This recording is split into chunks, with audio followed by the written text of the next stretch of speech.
for them to indicate that, by Monday that they will come to make presentation. But although that is the cutoff date, we have also and will write to a number of agencies and persons.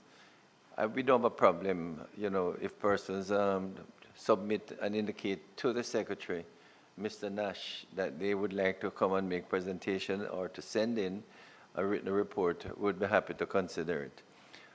You have one person. Put on your mic. Thank you very much, Chairman. I have one person, Mr. Gregory Mayer, past member of this Parliament, who would like very much to come and make a presentation here at the Parliament. Okay.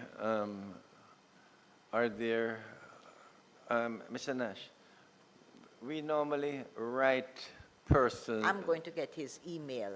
Right. No problem. Tell him if he wouldn't mind put together a short summary of his presentation and send it to Mr. Nash. And we have and will write a number of other institutions who might have an interest or connected with the child diversion program, that they can come and make presentation. But if we fail to invite any institution, persons, they can always get in touch with the Secretary, Mr. Nash, to indicate that they would want to come and make presentation. So even now, we have opened up to the public at large and any connected institution that feel that they have an input, we'll be happy to hear from them. Now, one second. All right. Welcome, Mr. Cuthbert.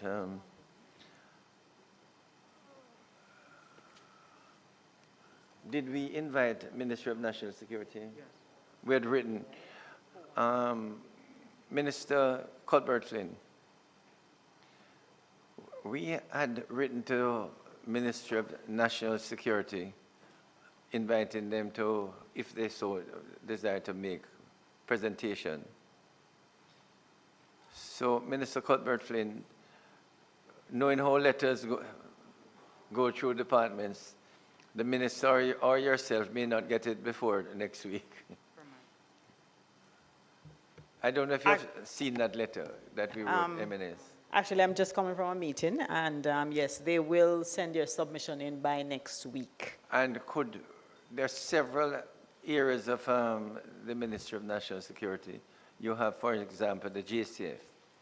If the JCF, the Correctional Services, and any other department, kindly indicate to Mr. Nash, so we can at least know they're coming, and we can take them together and set at the next couple of meetings, which we are planning to set some dates at the moment. Now, if members were circulated with a list of possible external stakeholders. If you look at it, it's on your email, and we don't have to do it now, but if you think at the end there are any particular body that we should formally write, please let us know, okay? But as I say, it is open. Having said so, we're planning to have the next meeting, not next Wednesday, but Wednesday the 25th at 2 o'clock, same time as now. The only time, next Wednesday was booked out, so we won't have next Wednesday, but the following Wednesday at 2 o'clock, which would be about the same time as now. Would that be okay with members? Okay, 25th. Yes, at 2 o'clock. So the next meeting after today will be the 25th. So those are the housekeeping matters. Yes, Senator Golden Campbell. Can you hear us? We are not hearing you. Yes, Chairman, I'm hearing you. Are you hearing me? I'm hearing you now, yes. Okay, excellent. Thank you so much. Chairman, I noted the agenda for today's meeting, and I know in the last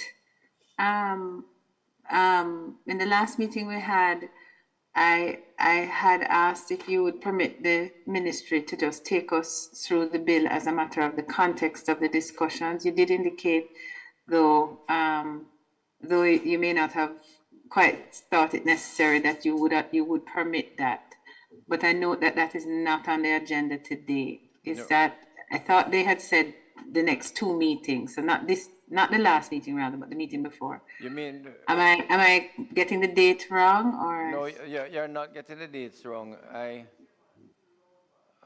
We'll have the volume turned on a bit. I did speak to Ms. Wigan, and she was actually working on a summary to be presented. So she said she was not ready for today. So maybe at the next meeting, she will probably just put some written summary and speak to it at the next meeting. Is that okay, Senator Golden? Very well, thank you so much. Right.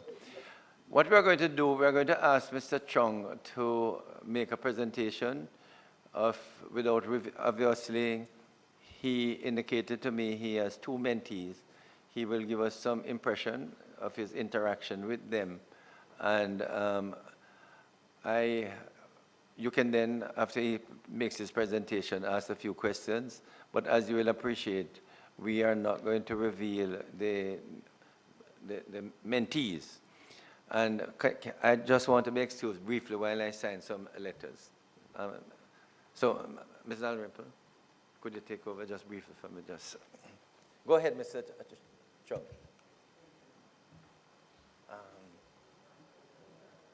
Oh, great. Thank you very much. Mr. Chairman, honorable members, ladies and gentlemen, good afternoon. My name is Ricardo Chung. I'm an attorney at law by profession, and I have been serving as a volunteer mentor with the Child Diversion Program since the latter half of 2024. I'd like to thank the Joint Select Committee for the opportunity to share with you all what that experience has been like for me. As Mr. Chairman said, I currently have two mentees. My approach to mentorship is an immersive one, and I will explain what that means in a moment. Both of my mentees are young men. The first one is now 17, and he was referred to the program for physical assault. Now, he had a pattern of behavior that had become entrenched. Fights at school, persistent truancy, leaving home and not coming back until a day or two afterwards, smoking marijuana, and just generally defying the boundaries that were set for him by his mom and by the school. And it's not as if this young man does not have the ability to do well in school. He has the ability, but what he does not have and has never had is a stable male figure in his life to anchor him, to hold the boundary line with him consistently and not to walk away. My second mentee, who is now 18, was referred to the program as a result of having engaged in consensual sex with another minor. That mentee I found to be emotionally mature in some ways, but not so much in other ways. He thankfully has taken to me genuinely, and I'm very grateful for that because it makes my job as a mentor much easier. From early on in the relationship, he had said to me, he wanted to continue the relationship with me even after he left the Diversion program, and I'm very happy for that, and I'm planning to honor that. Now, because he's 18, I'm also able to speak with him very frankly about sexual responsibility, about contraception, about sexually transmitted infections, and about unplanned pregnancy. And, I ask him things like, does he know how to access contraception? Does he know how to use it correctly? Whether he understands what the risks are that come with being sexually active. And my approach is deliberate. I'd rather he bring those questions to me and receive accurate, responsible answers than to seek those answers elsewhere from his peers and receive potentially dangerous responses. And just to be clear, I would not have that level of conversation with just any mentee. But he's 18 years old, and by refusing to have that conversation with an 18-year-old who is clearly sexually active, would not protect him, and it would leave him vulnerable. So as I said before, my approach to mentorship is immersive. I spend a lot of time, a lot of effort, a lot of energy building the kind of relationship of trust that is needed to change the trajectory of a young person's life. Mentees need to feel a constant presence. They need to know that someone is paying attention, not occasionally, but regularly and reliably. Now, in practical terms, that means periodic in-person discussions, but it also means quick WhatsApp calls during the week, quick texts, just to check on them to see how they are and if everything's going okay for them. And you do that so that they continue to feel the presence of their mentor in their lives in between the in-person discussions. But it also means showing up. So what I do, pizza nights, movie nights, I have taken them to Black River Safari to get salmon fish by border, a patio run in Clarendon Park, and further up the road is Yam Park. And those outings are not simply recreational. Every one of those outings is an opportunity to connect and to build trust. Every one of those is an opportunity for a real conversation in a relaxed setting where the mentee will tell you things he might never say to you sitting across from you at a desk in the child diversion office. So you get the truth from a person when that person is comfortable, and you get real conversation when trust has been built. And trust is built through time, through consistency, and showing up not because you are required to, but because you volunteer to.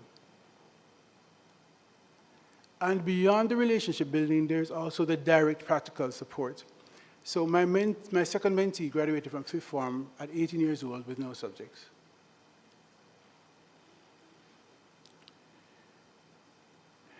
He's now preparing for four CSEC examinations coming July. So what I've done is I've downloaded every past paper I could find for those subjects. And we spend Sundays now sitting together, going through the papers as best as we can, so I can prepare him for the exams that are to come. So because of my immersive approach, that is why, as a mentor, two mentees represent full investment. What I do as a mentor is not a peripheral commitment. It's a central commitment. And when I speak about what mentorship makes possible, I speak from that place. Mr. Chairman, honorable members, ladies and gentlemen, I would like to leave you with this. The young men and women we as mentors work with are not lost. Many of them are simply unanchored. They are young people who have ability, who have potential, and who are capable of becoming productive, responsible members of this society. But what they lack in many cases is the consistent presence of an adult who believes that about them and who is willing to invest the time and the effort to help them to believe that about themselves. That is what mentorship provides. That is what the Child Diversion Program makes possible. And that is why the work we do as mentors matter in ways that do not always show up in statistics, but will show up in the lives of the young men and the young women who might otherwise have been lost to a system that was never designed to develop them, but only to contain them. Thank you very much. Thank you very much, Mr. Chung. I know a few questions will be asked. I think Senator Campbell Golden Campbell would like to ask a comment. Please come in, Sherry. Thank you, Chairman. First of all, let me just say, Mr. Chung, I hope I'm not getting the name incorrectly. No, it's correct. It's correct. Okay, Mr. Chung, I just want to say thank you very much, sir, for your national service. It's really quite remarkable to listen to how much time and effort that you put into your service as a mentor. And I happen to know, having spoken with a number of psychologists and psychiatrists in our country, that we don't have anywhere near enough male mentors. So So I really want to commend you and I really want to thank you for your service. A couple of questions, and as I try to understand the scheme of mentorship and how we engage that with those who are put through the diversion program, the young people who are put through the diversion program. How many, it sounded to me like a significant amount of time, but in your estimation on average, how many hours per week would you say that you spend in this role as mentor? It varies from week to week, but I would say on average, it's kind of hard to quantify. I didn't hear that. How many? No, I'm saying it's a little hard to quantify, but if I were to estimate, I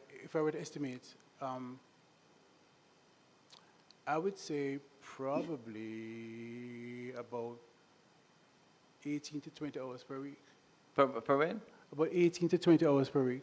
That's a lot. Yes, that's a significant amount. Well, to be clear though, that is my approach, and that's because of the immersive nature of what I do.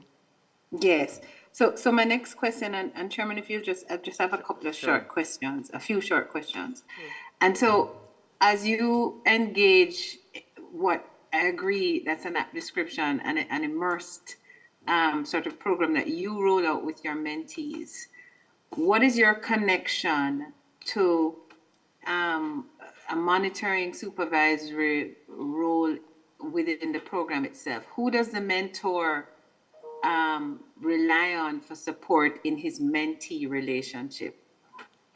Because you're trained and so on and you're deployed, but then what happens to the mentor after that? I'm not sure. I think she's asking, I mean, you were referred to the mentee by a child diversion officer. That's correct, yes. So, and the child diversion officer would have checked with you if you had gone through a training program. Yes. Am I correct, Senator?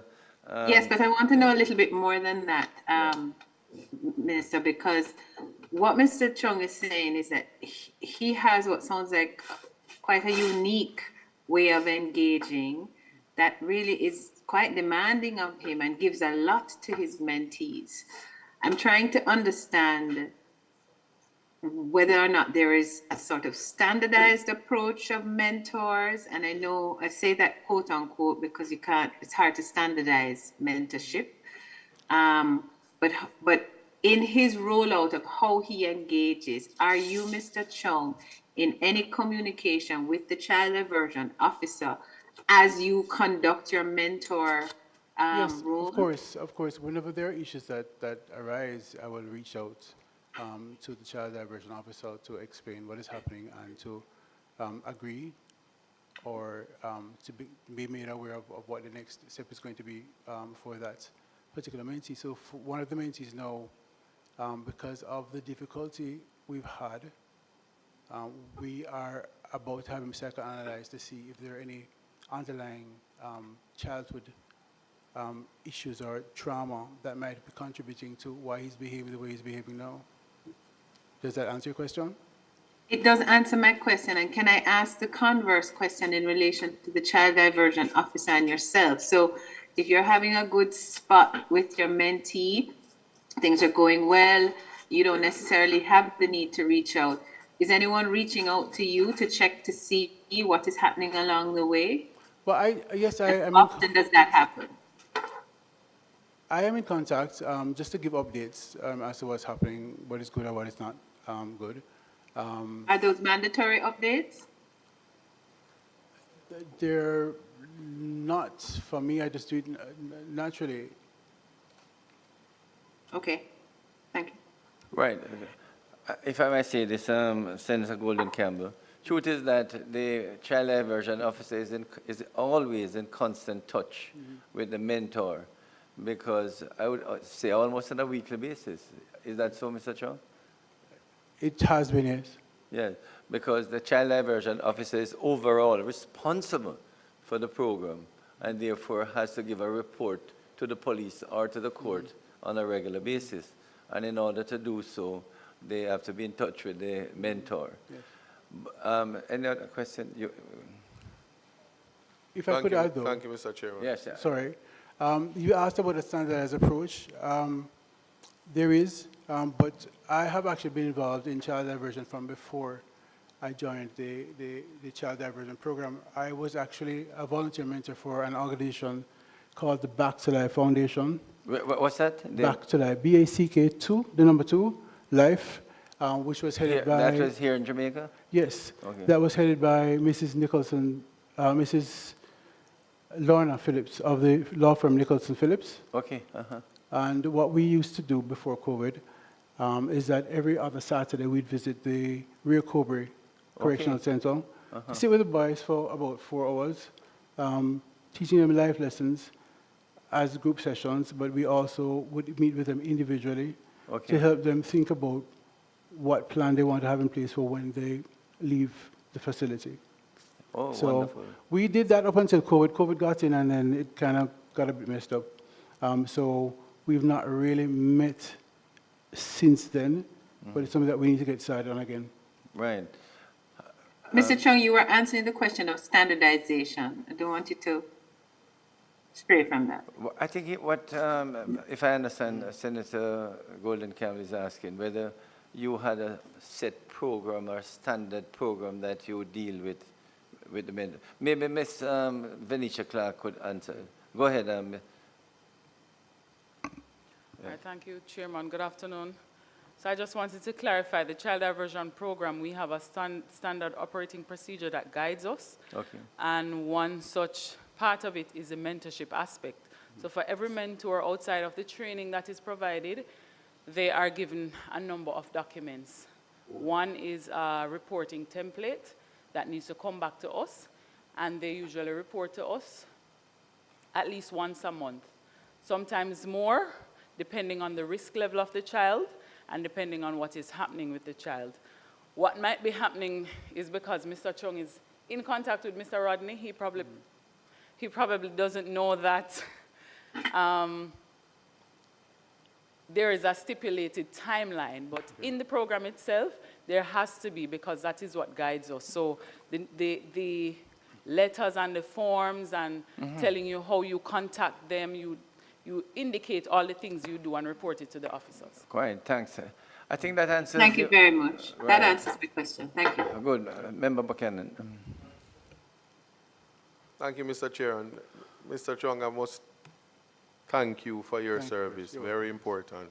I take the opportunity always to highlight the lived human experience and speak of how sometimes when you're actually interacting, standardization may interrupt the success of what you are doing.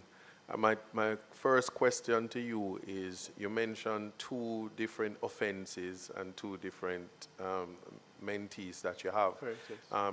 Did you find in your experience, which you might have benefited from being an attorney, that the offense had different outcomes with the interaction? I hope that was clear.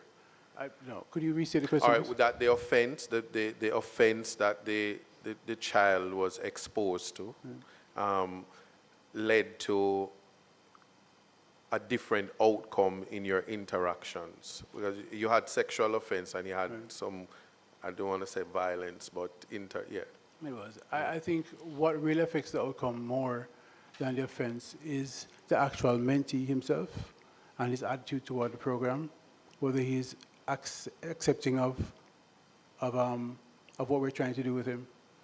Some children, for example, the second mentee, very cooperative, very much willing to work with me and to listen to the guidance being given.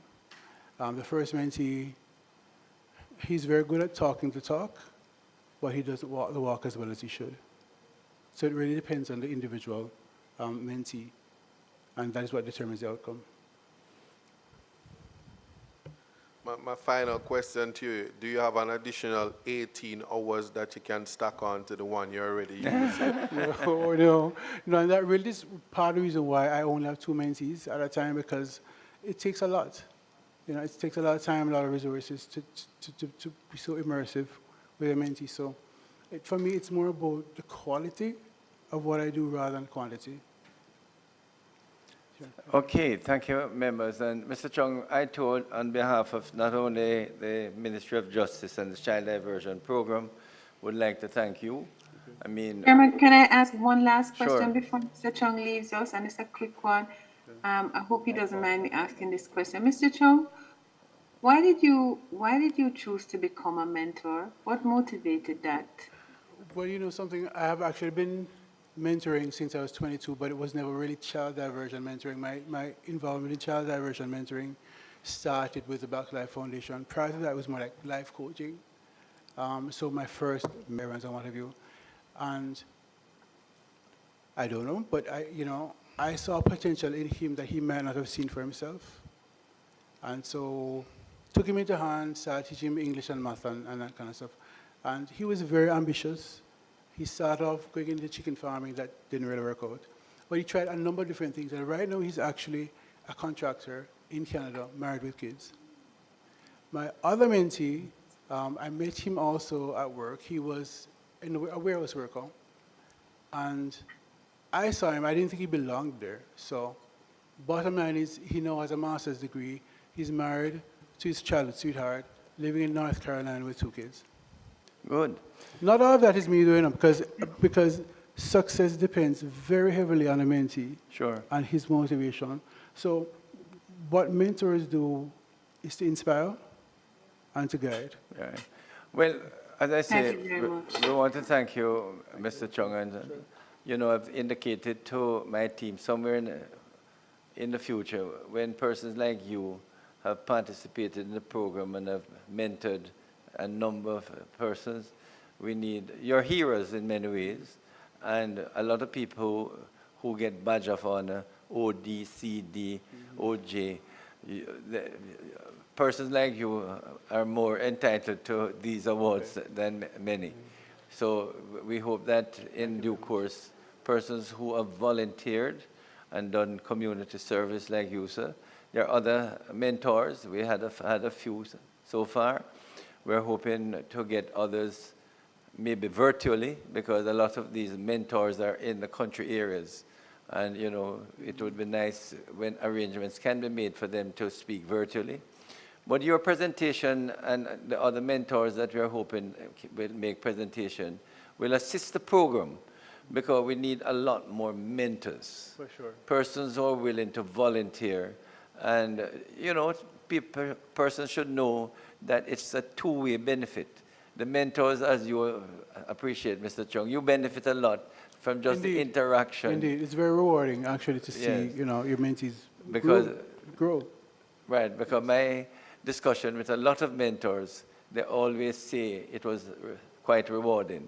And then the more mentors we have, it means less burden on those who have offered themselves. So I do, once again, having heard Mr. Chung, urge, especially some male mentors. We have a lot of female Indeed. mentors who will come forward to assist our young men. They need some male figure, to assist them. So thanks, Mr. Chung. You can remain. We have some other presentation. So I didn't see you. Oh, sorry. Go ahead. Thank you, Chairman. Mr. Chung, I really hate to be the person who keep on asking these questions. Come up closer to the But mic. the last time we met, we had another group here making a presentation who was vehemently against the removal of a criminal offense for sex among minors. Yes. One of your mentees was one who was brought before child diversion because of a sexual act. Yes. And I want to know how many of those mentees have you mentored, and what is your view on it being a criminal offense for minors to be having sex with each other? Okay, so it's just the one mentee, and my view on it is that I don't know that we can just blanket decriminalizing sex between minors without putting in place something that can safeguard and differentiate between what is adolescent experimentation and what is a straight-out crime.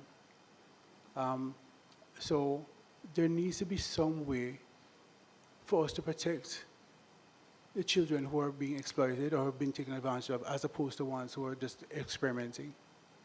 You know, because kids are going to experiment.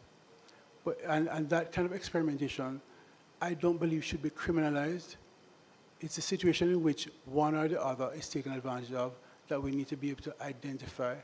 And so I don't know that a blanket decriminalization is going to sufficiently protect the innocence of the ones who are victims.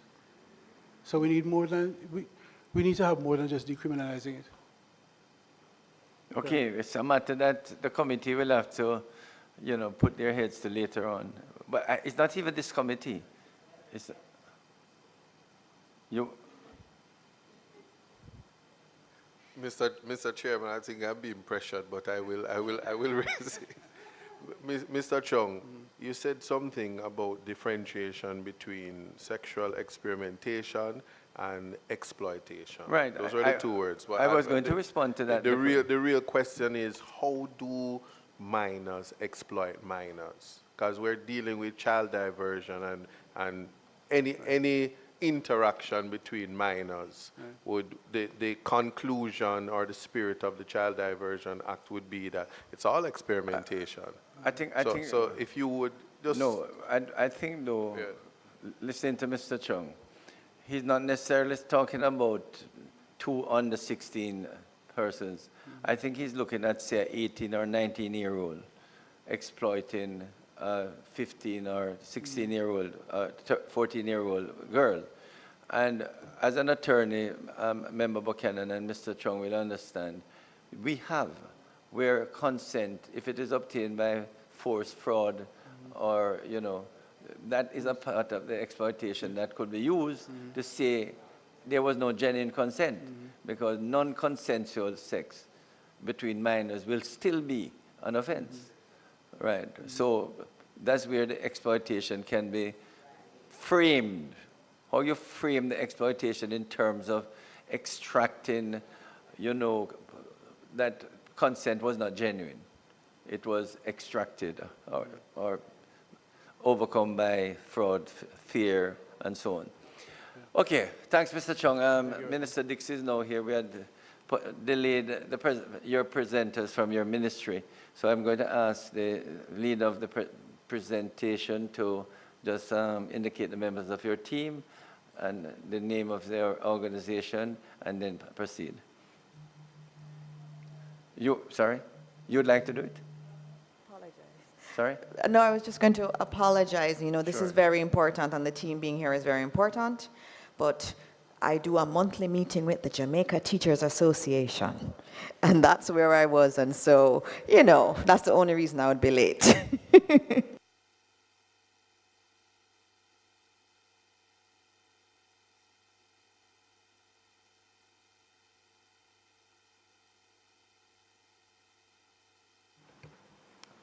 Good afternoon, Chair, members of the Joint Select Committee, colleagues all. Good afternoon. I am Anastasia Gordon, Senior Assistant Attorney General and Head of Legal Services in the Ministry of Education, Skills, Youth, and Information.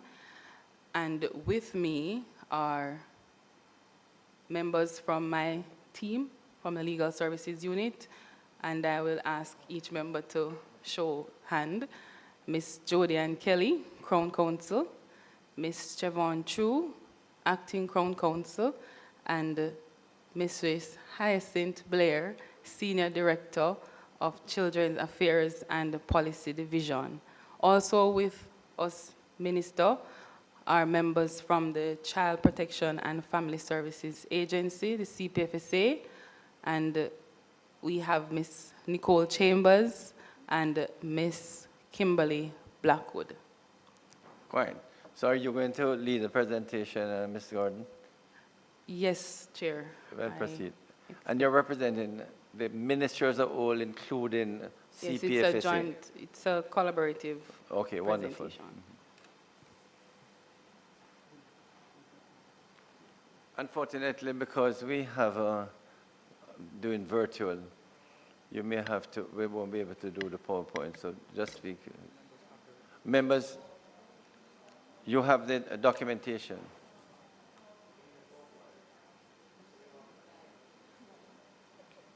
How do we?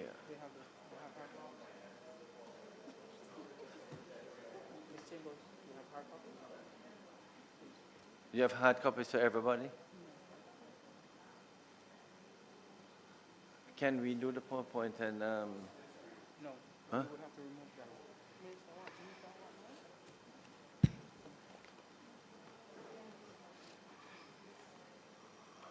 Can she listen while doing the PowerPoint?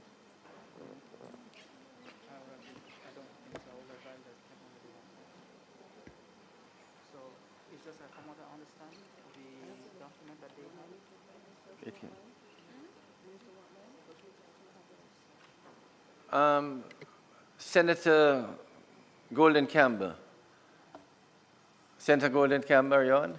Yes, Chair, I'm here. Do you you have a TV nearby PBC CJ? No, sir, I don't. But I'm not understanding why that's a difficulty because No, apparently what Mr. Nash is saying, if we do the PowerPoint, it may. I know what Mr. Nash is saying, Chairman, and I did speak to Mr. Nash a week or two ago about this matter. I conducted a select committee myself last year, and we didn't have a difficulty having PowerPoints and having people online. So there needed to have been some conversation with the relevant technical persons to overcome the matter.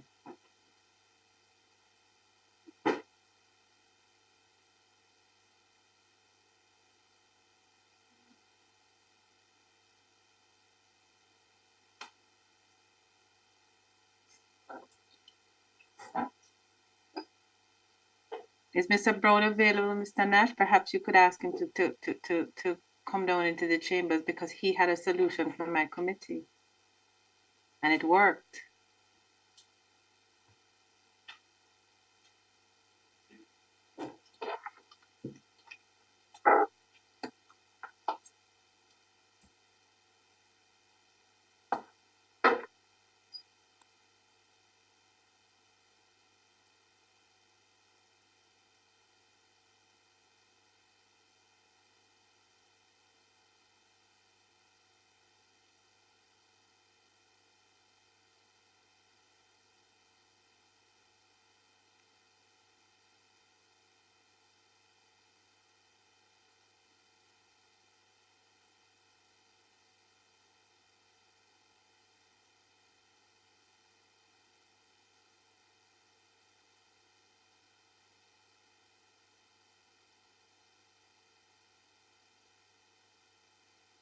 Okay, there might be a slight interruption, Senator Golden Campbell, but you will be able to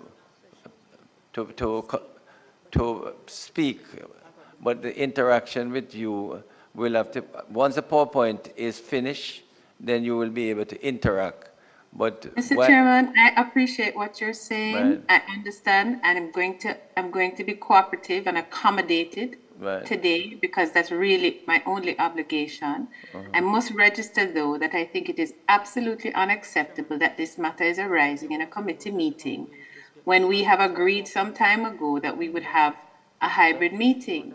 And this matter has been resolved by the Parliament before Mr. Nash simply needs to do the requisite due diligence and get the appropriate technical person to opine and fix it. No. I had a 6-month meeting with a hybrid meeting and people giving presentations. And that was just last year. And I was told the same nonsense at the beginning of my committee and the matter was resolved. No, there's no doubt that for this evening you will be able to share the screen, but the interaction might be not possible while And the I'm president. indicating to you, Chairman, that Right. I am going to cooperate with you No problem. as chair in the matter, but I am registering No, we are going to try that the and matter sort has it not out. been appropriately dealt with by the Parliament and needs to be. And the Parliament had sufficient warning from me 2 weeks ago as to how to resolve it. Okay. All right. We are going to proceed. Mr. Nash, where is Mr. Nash? Who is here from the IT? We're going to do the PowerPoint now. All right. We're going to proceed with the PowerPoint, and then afterwards we reconnect with Senator Golden Campbell, but she will be able to hear and see. All right. You ready?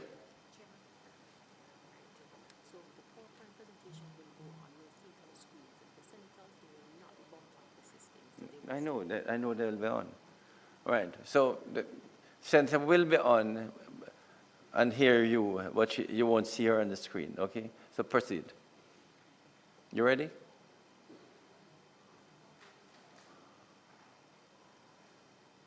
Who's putting it on?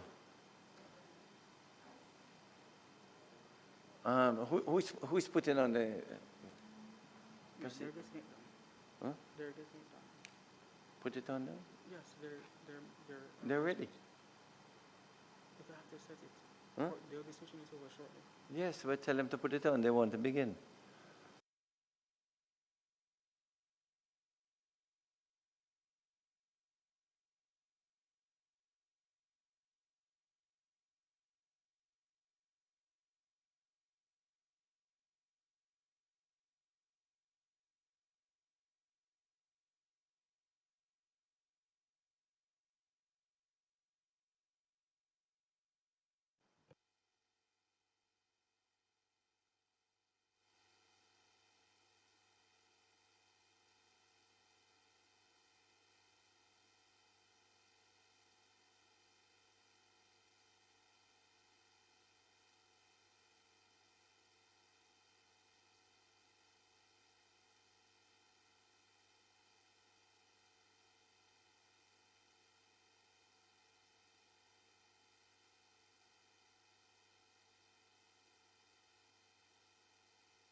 Mr. Chairman, are you still hearing me? I'm hearing it still, but where I just very quickly, I'm just recalling now the solution that was found, and it was that the presenters presented from their own device while the Parliament projected the meeting in hybrid format on the screen. So we were then able to see both the screen and have the hybrid committee members present. Okay. And I'm pretty sure Mr. Brown can replicate that.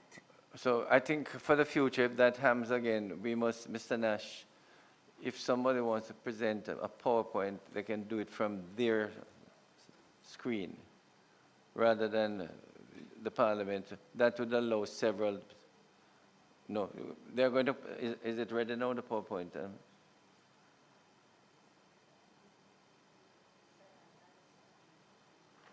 supposed to. They're working on it upstairs now. You could do it from your computer there. If you, Mr. Nash, could you give? Chairman? Huh? 1 moment, your mic, please.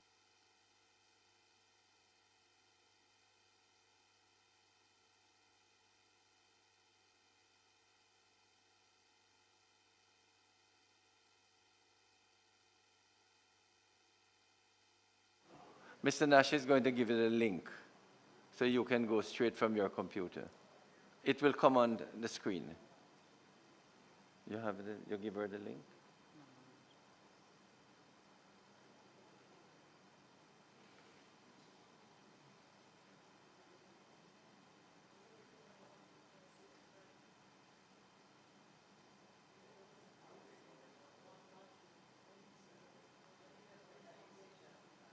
It's going to come on. It's coming on shortly.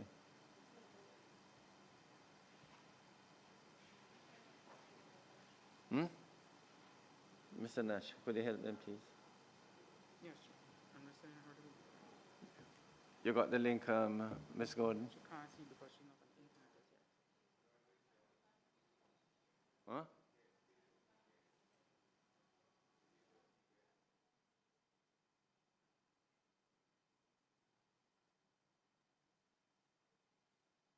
Chairman, is it possible for us to get the IT person in the chamber to assist? No, we are going to do what you had suggested earlier. So Ms. Gordon from the Ministry of Education will come on from her I'm computer. not hearing you so well, Chairman. Ms. Gordon, we're giving Ms. Gordon the link that you have, so she will be able to come on and you will be able to see everything. So.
Is used as a last resort.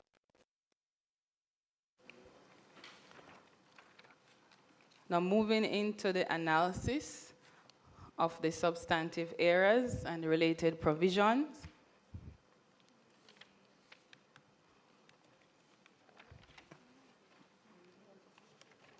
You can change slide, please. Slide 4. Section 2.1, which is the interpretation section, which treats with the definition for child diversion. Child diversion means a child-appropriate process of determining the responsibility and the treatment of a child in conflict with the law without resorting to formal adjudication by a court. And we have highlighted without resorting to formal adjudication by a court.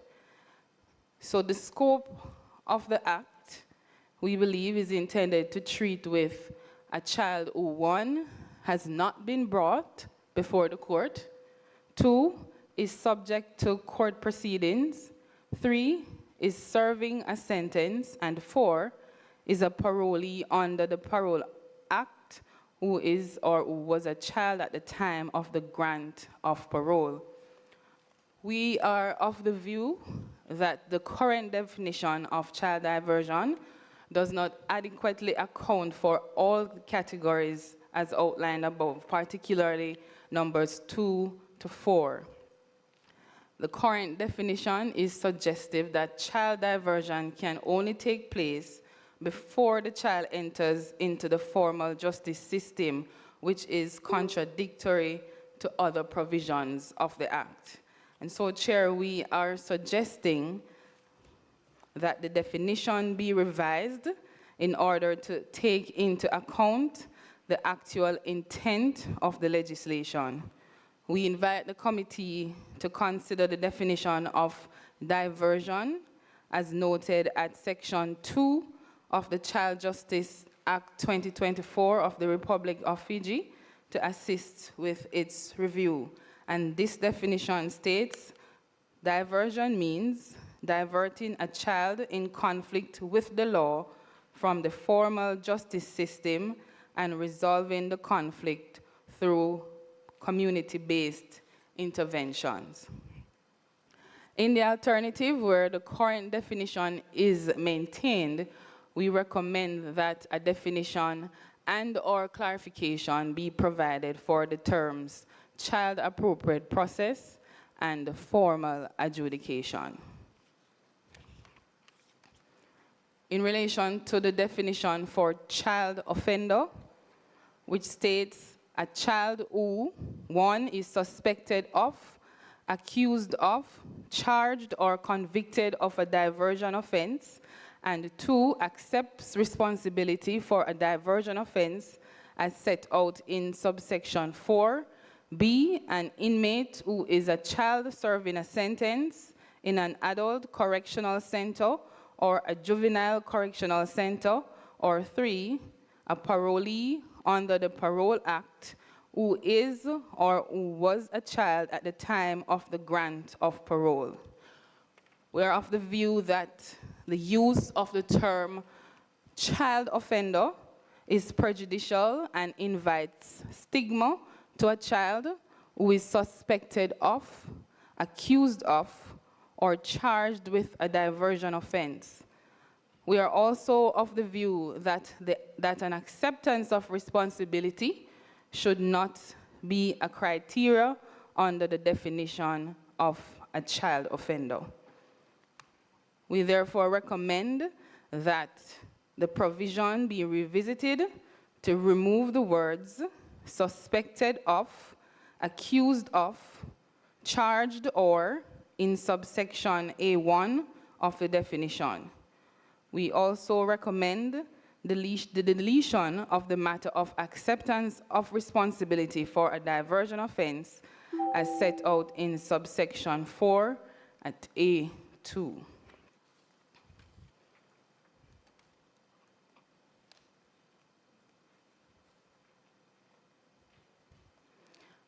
As it regards in the definition for conflict with the law,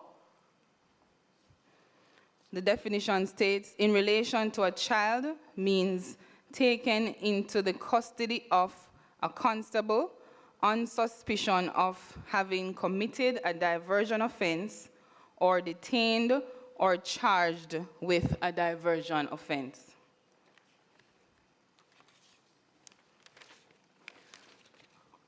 We are of the view that the current definition does not sufficiently capture all the stages where a child would be found to be in conflict with the law. We therefore recommend an insertion of the terms reasonably suspected of, accused of, a diversion offense to the current definition. The definition would therefore read, in relation to a child means a child who is reasonably suspected of, accused of, a diversion offense, taken into the custody of a constable on reasonable suspicion of having committed a diversion offense or detained or charged with a diversion offense.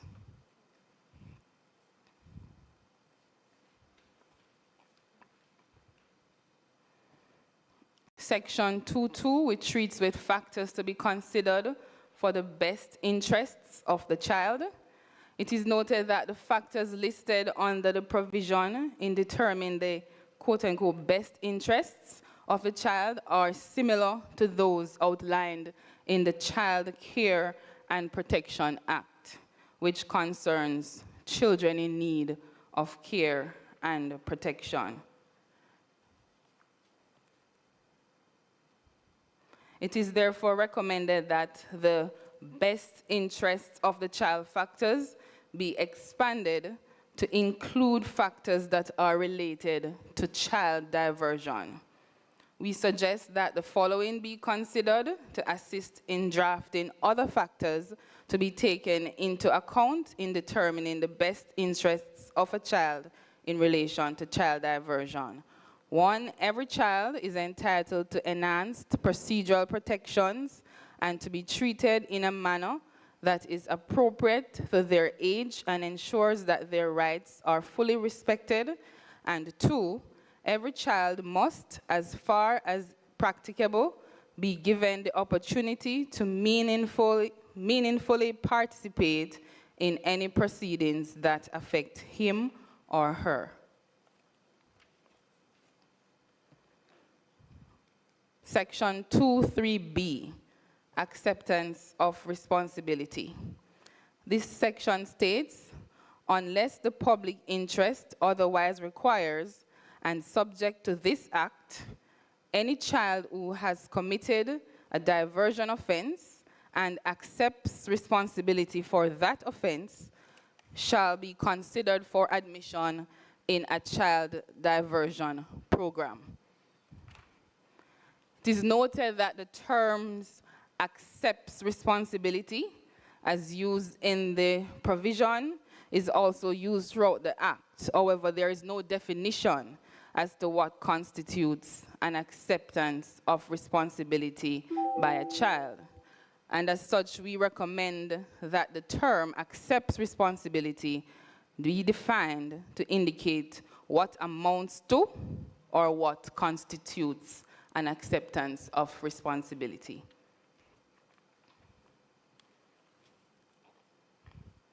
Section 2.3, best interests principles to be considered under the Act.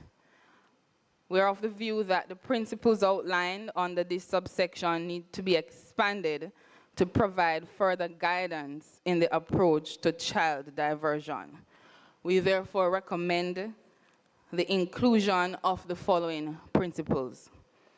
1, parents or other appropriate adults must be able to assist a child at all stages of criminal proceedings and, wherever possible, participate in decisions affecting the child. 2, all consequences arising from the commission of offense must be proportionate to the circumstances of a child and nature and seriousness of offense, and the child must not be treated more severely than an adult would be treated in the same circumstances. And 3, children may only be subjected to deprivation of liberty, whether on arrest, remand, or after a finding of guilt, as a measure of last resort and for the shortest period of time necessary.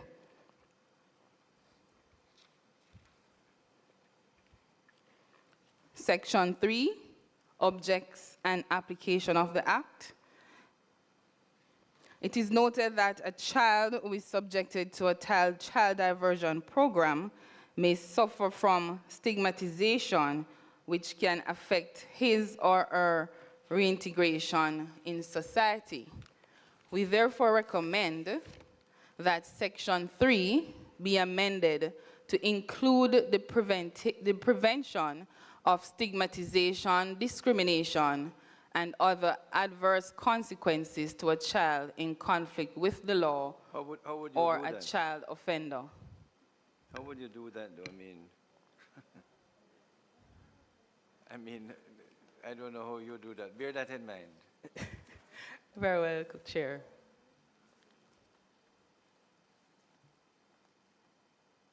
Sections 4 to 7, establishment of the Child Diversion Office, CDO, functions of the CDO, Child Diversion Committee, CDC, and functions of the CDC.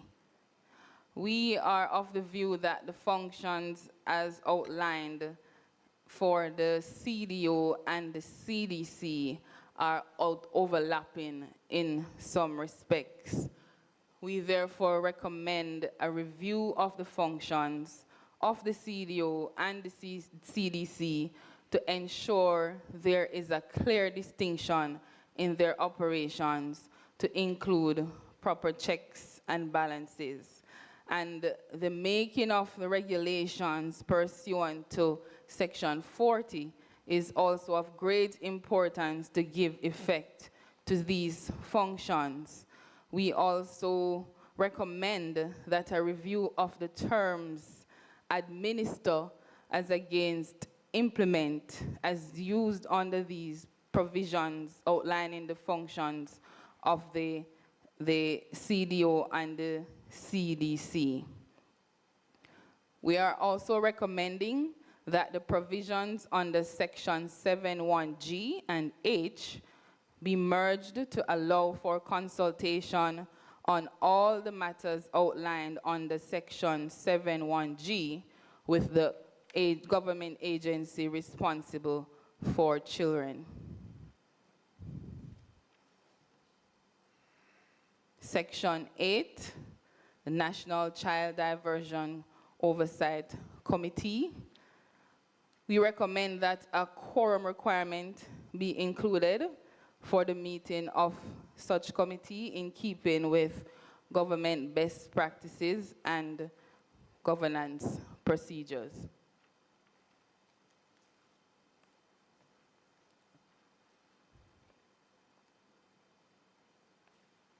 Section 9, referral to child diversion program. Section 9(1). The understanding is that the intent of the legislation is to divert children in conflict with the law at the earliest possible stage in the formal justice system. Therefore, we are of the view that the prosecutor should be afforded the discretion to refer a child to participate in a child diversion program instead of a recommendation to the court. This is on the premise that the prosecution is at liberty to discontinue criminal matters before the court, and we appreciate that a child who is charged must appear before the court. However, in circumstances where a child has participated in a child diversion program and has successfully completed same, a child's appearance before the courts will be in an effort to have the matter withdrawn or otherwise discontinued. If I might, that is also recommended by Jamaicans for Justice. One of the concerns which you can address later, how do you ensure, I mean, when the court put the child on diversion, the child has to come back to court so that, you know, the question of whether the diversion or the course of conduct was appropriately addressed. So I wanted to bear in mind, how would you ensure that the child goes through the child diversion properly without the coercive power of the court? Or do you think it could be a halfway house that if they fail to go through, you let them know they will go to the court? Yeah. Mm-hmm. So bear that in mind, okay? We can discuss that afterwards. Marissa. Thank you, Chair. The recommendation is for Section 9(1) to be amended to include that the prosecutor may refer a child for participation in a child diversion program. In this regard, we recommend the deletion of Section 9(3), where the prosecutor may recommend to the court that a child participates in a child diversion program.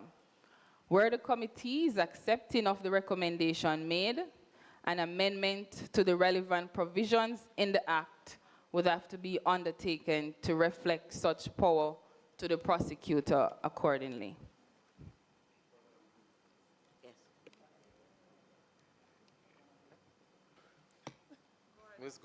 Thank you. Miss Gordon, just explain to me why, what problem you have with the prosecution recommending to the court that the child be diverted? No, no, I'm just trying to figure out the mission or the object you're trying to achieve by allowing them, empowering them on a 9-1, but saying that it's not necessary on the 9-3. Because they can say to a judge, I've assessed the file, judge, I think this would be better resolved in child diversion. And a judge would accept that recommendation and then send the child to child diversion. I'm just, if you can assist me with that. Well, based on discussions, the thinking is not for it to have to go to the court to tell the judge that the child is to be recommended, but the prosecutor should be able to, at an earlier stage, refer the child to child diversion program instead of coming to court.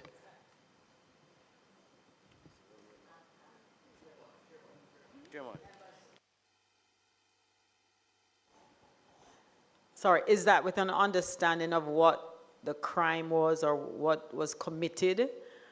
Is that the understanding why you say for the prosecutor to actually send the child to diversion instead of going to the court? Is that?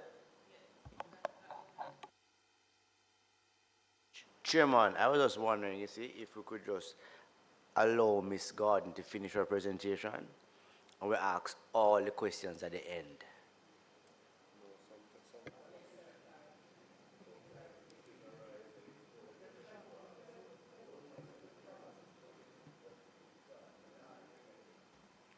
Okay, Madam.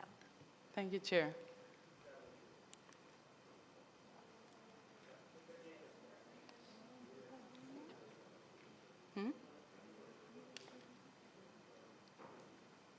Go ahead, Ms. Gordon. Expansion of Section 9(2)D.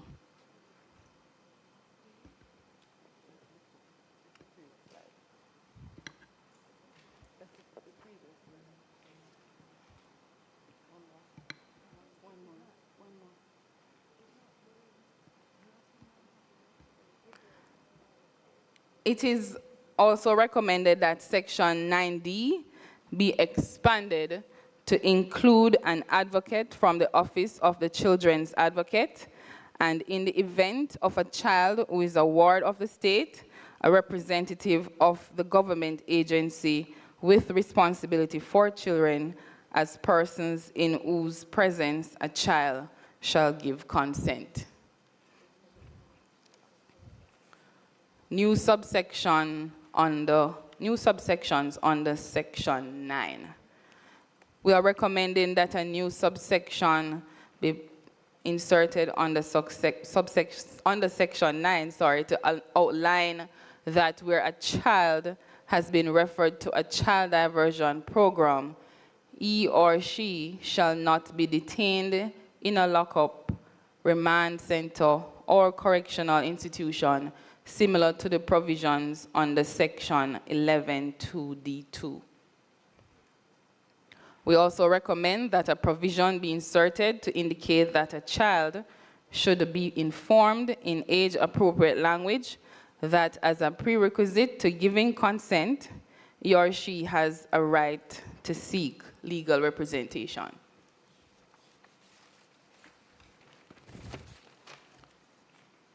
Section 13, ineligibility of child diversion. This section states, a child may no longer be eligible to continue in a child diversion program or for participation in a child diversion program if the child commits or attempts to commit another diversion offense or any other offense within 3 years after the date of the commencement of a child diversion program. 2, a child shall not be eligible for participation in a child diversion program after 3 referrals to a child diversion program. Based on the wording of Section 13(1), if a child commits a diversion offense and commences a child diversion program, he or she cannot be referred to a child diversion program within the 3 years which follow such commencement. We're of the view that this is counterproductive, especially in light of the concept of the best interests of the child, as well as giving second chances. This provision runs the risk of a child not being able to participate in a child diversion program as a result of committing or attempting to commit a subsequent diversion offense within a 3-year period, and as such will not be afforded the necessary intervention during childhood. This can be as a result of being ineligible for further referrals during a 3-year period, which can lead to a child aging out. As the Act is grounded in restorative justice principles, adults who come in contact with the law do not have this limitation, and as such, we're of the view that children who more so need guidance should not be limited in this regard. We therefore recommend that the time limit as stipulated in section 13.1 be reduced to 18 months or a more suitable period in the circumstances.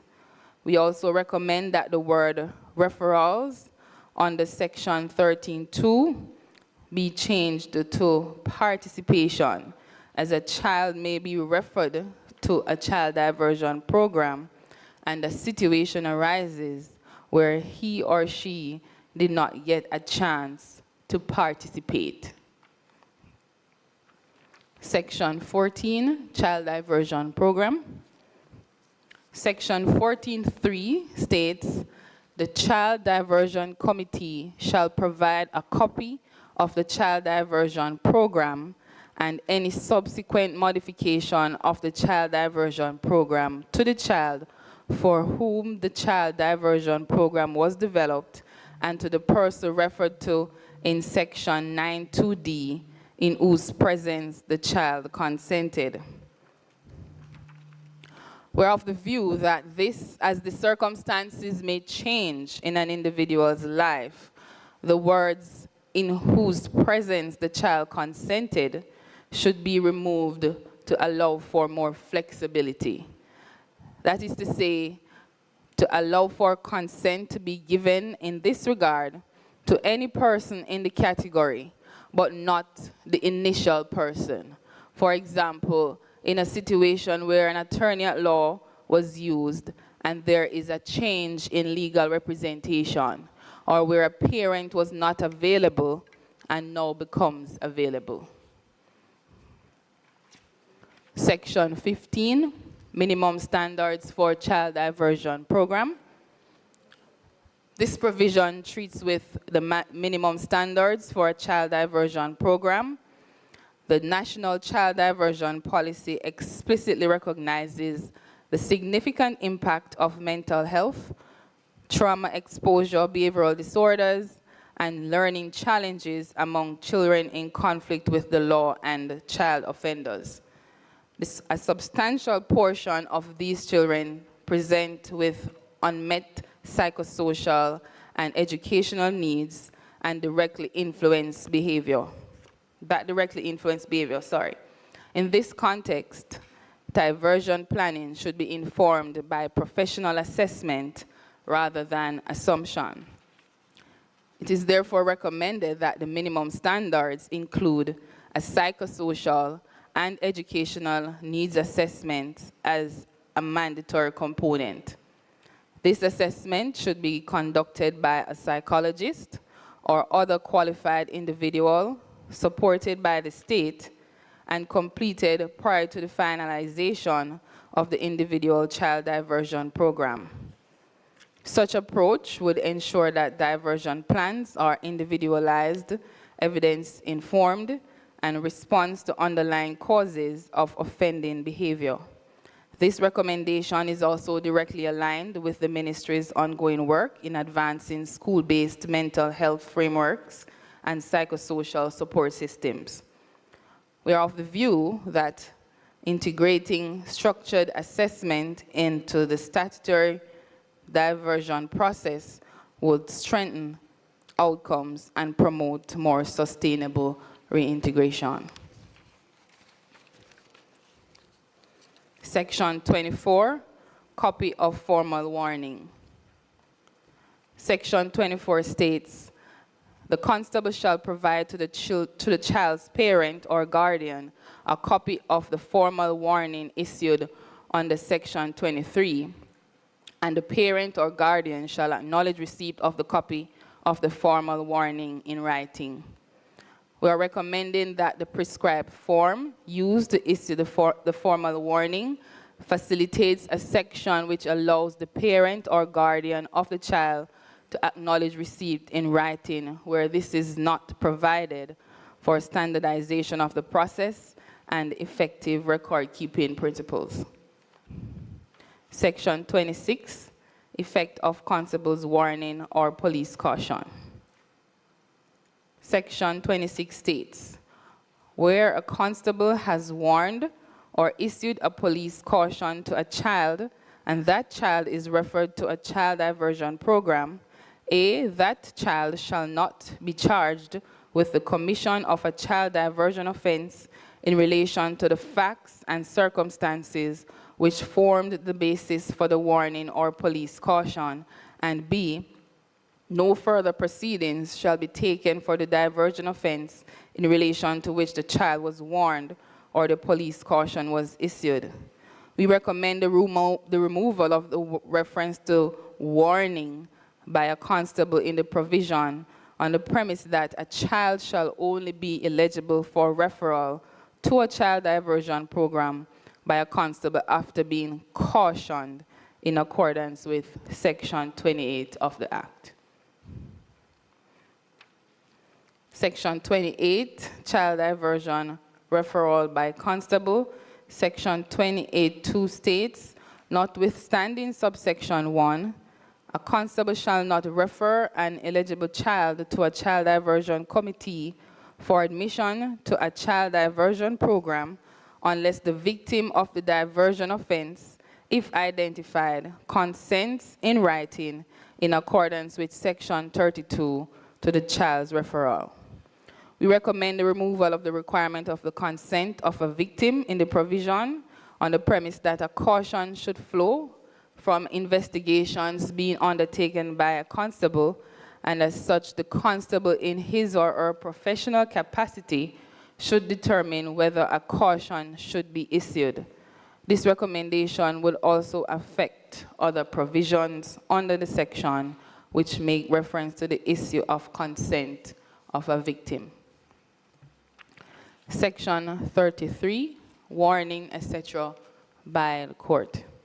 Section 33 states, where a child is charged and brought before a court in respect of a diversion offense, the court may A, hear the case, B, issue a warning to the child and suspend the prosecution of the case if the court is satisfied of the matters set out in subsection 2, C, refer the child to the child diversion committee for the parish in which the child resides for participation in a child diversion program, or D, adjourn the case sine die. The recommendation is that Section 33(1)(d) be deleted on the premise that such indefinite adjournment run the risk of a child being quote-unquote lost in the system. It also contradicts the principles of the best interests of the child, as well as the spirit of the Act, which includes a matter being treated without undue delay. It also goes against the overriding objective of the judiciary, as well the principles of differentiated case management, which is otherwise referred to as DCM, in having matters dealt with expeditiously, judiciously, and with the requisite sensitivity. Sections 34 to 36, court orders, reparation order, and order to make amends. Sections 34 to 36 make reference to a child in need of care and protection. And in light of the object of the act being that of diversion, we recommend that these references be removed.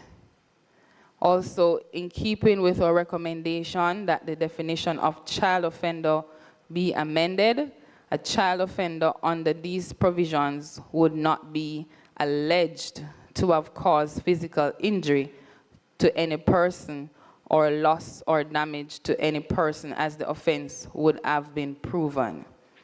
We therefore recommend that the provisions be revisited to include a child in conflict with the law together with child offender under sections 35(1)(a) and 36(1)(a), as well as the matter of the offense being alleged as well as proven under section 35(1)(b) and 36(1)(b), as the case may be.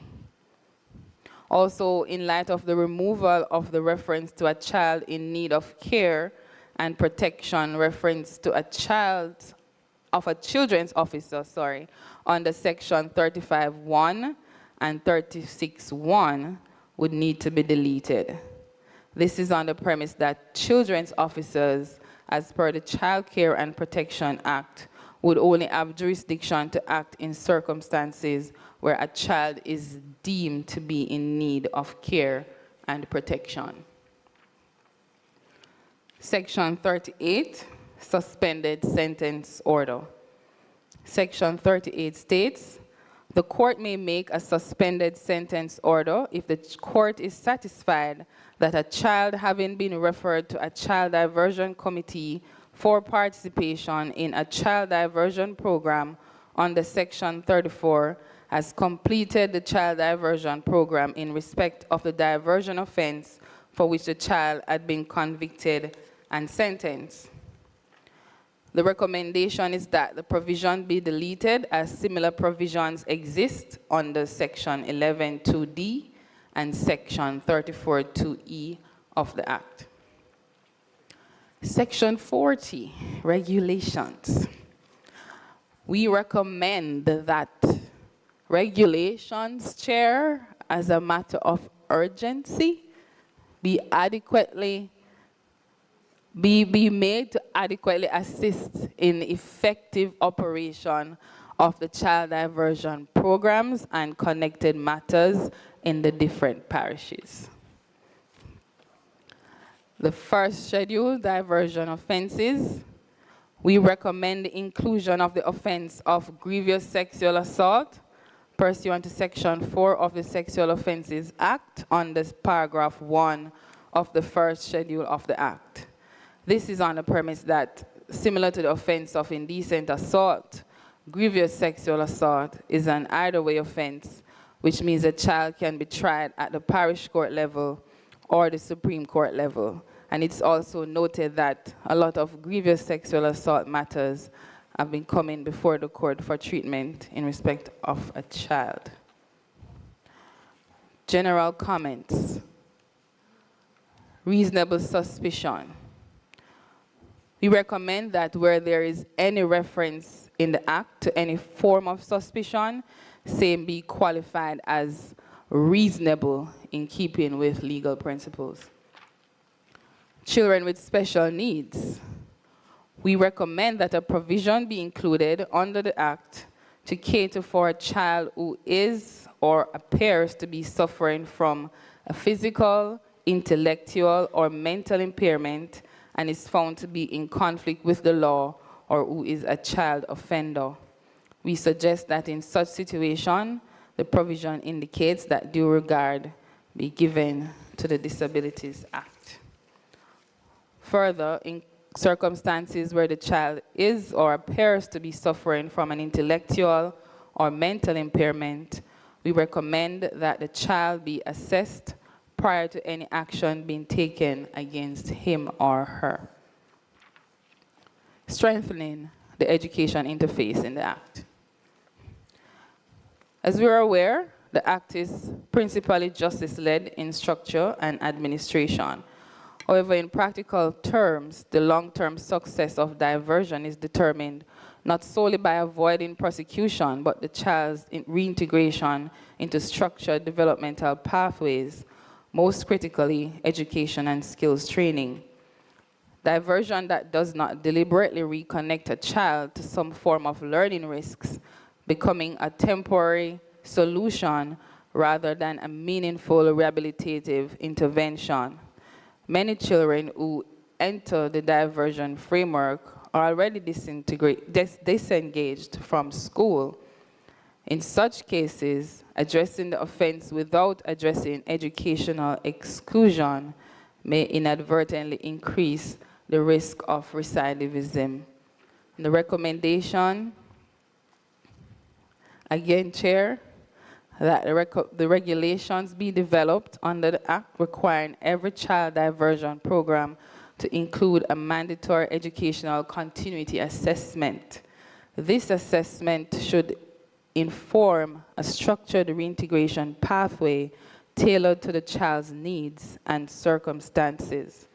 Such a pathway should include reintegration into one of the following: formal secondary education, a skills-based track through the Art and Estate Trust, or an approved vocational or alternative education program. Embedding educational reintegration as a formal component of diversion, we believe would strengthen the rehabilitative intent of the Act and align the child justice framework with our own national youth development and skills strategies. And last but by no means least, time limits. A child-centered justice framework must also be timely. Administrative delays can undermine both rehabilitation and the best interests of the child. It is therefore recommended that statutory timelines be introduced via regulations for key stages of the diversion process, which include referrals, the minimum number of meetings within a specified time frame of the Child Diversion Committee, and consideration for approval of a child diversion program. We're of the view that clear procedural timelines would promote efficiency, reduce backlogs, and ensure that interventions occur while they remain developmentally relevant. In the absence of such safeguards, the rehabilitative impact of diversion may be diluted by undue delay. Chair, this is our presentation. Thank you. Okay, We may take questions. And sir, let me just indicate that my team members will assist in answering, especially from the CPFSA, as they are directly involved in the operationalization of the Act. Not a problem. I know other members will have questions. Just to thank you for the work that you did in analyzing the bill, the Act itself, and the suggestions for amendments. While you were speaking, I recognize that usually at the end of all the presentations, the Parliament and our team do a matrix so that we are able to look at the suggestions as to what suggestions have been come, like for instance, the recommendation coming from, say, Jamaicans for Justice and yourself, that it shouldn't even go to the court. Once it comes to the police and a charge, maybe you deal with it there. One thing, though, that the CPFSA can assist us with, because these children are coming to us, many of them maybe haven't gone through your program, whatever your program involved. So we're getting them, should I say, a number of the kids who come to us and the child diversion program may well have been through actual programs that you may be conducting. And one of the things I've always wondered is how we can collaborate better to ensure that when they're going through CPFSA, that you don't wait until they commit an offense before they come into our program. Because certainly you people will know, I don't want to use any term, but the troubled child who needs assistance then and there. And to the extent that when I spoke a few meetings ago, we can find greater collaboration with CPFSA where a child, it's imminent that they're going to get into trouble. You know, how do we stop and intervene before they actually get into trouble? So we'll discuss that further, but let me allow some questions from the members, and I know since Senator Golden Campbell has her hand up. So, Shireen, will you go ahead and ask the question? Yes, thank you, Chairman. I'm going to probably ask one or two questions at a time and yield, and then if there's time, I will ask my remainder questions. Just want to congratulate the team from the Ministry of Education on their presentation. I found it really, really quite comprehensive. I was struggling to keep up with you because I was going between my act and what you were saying.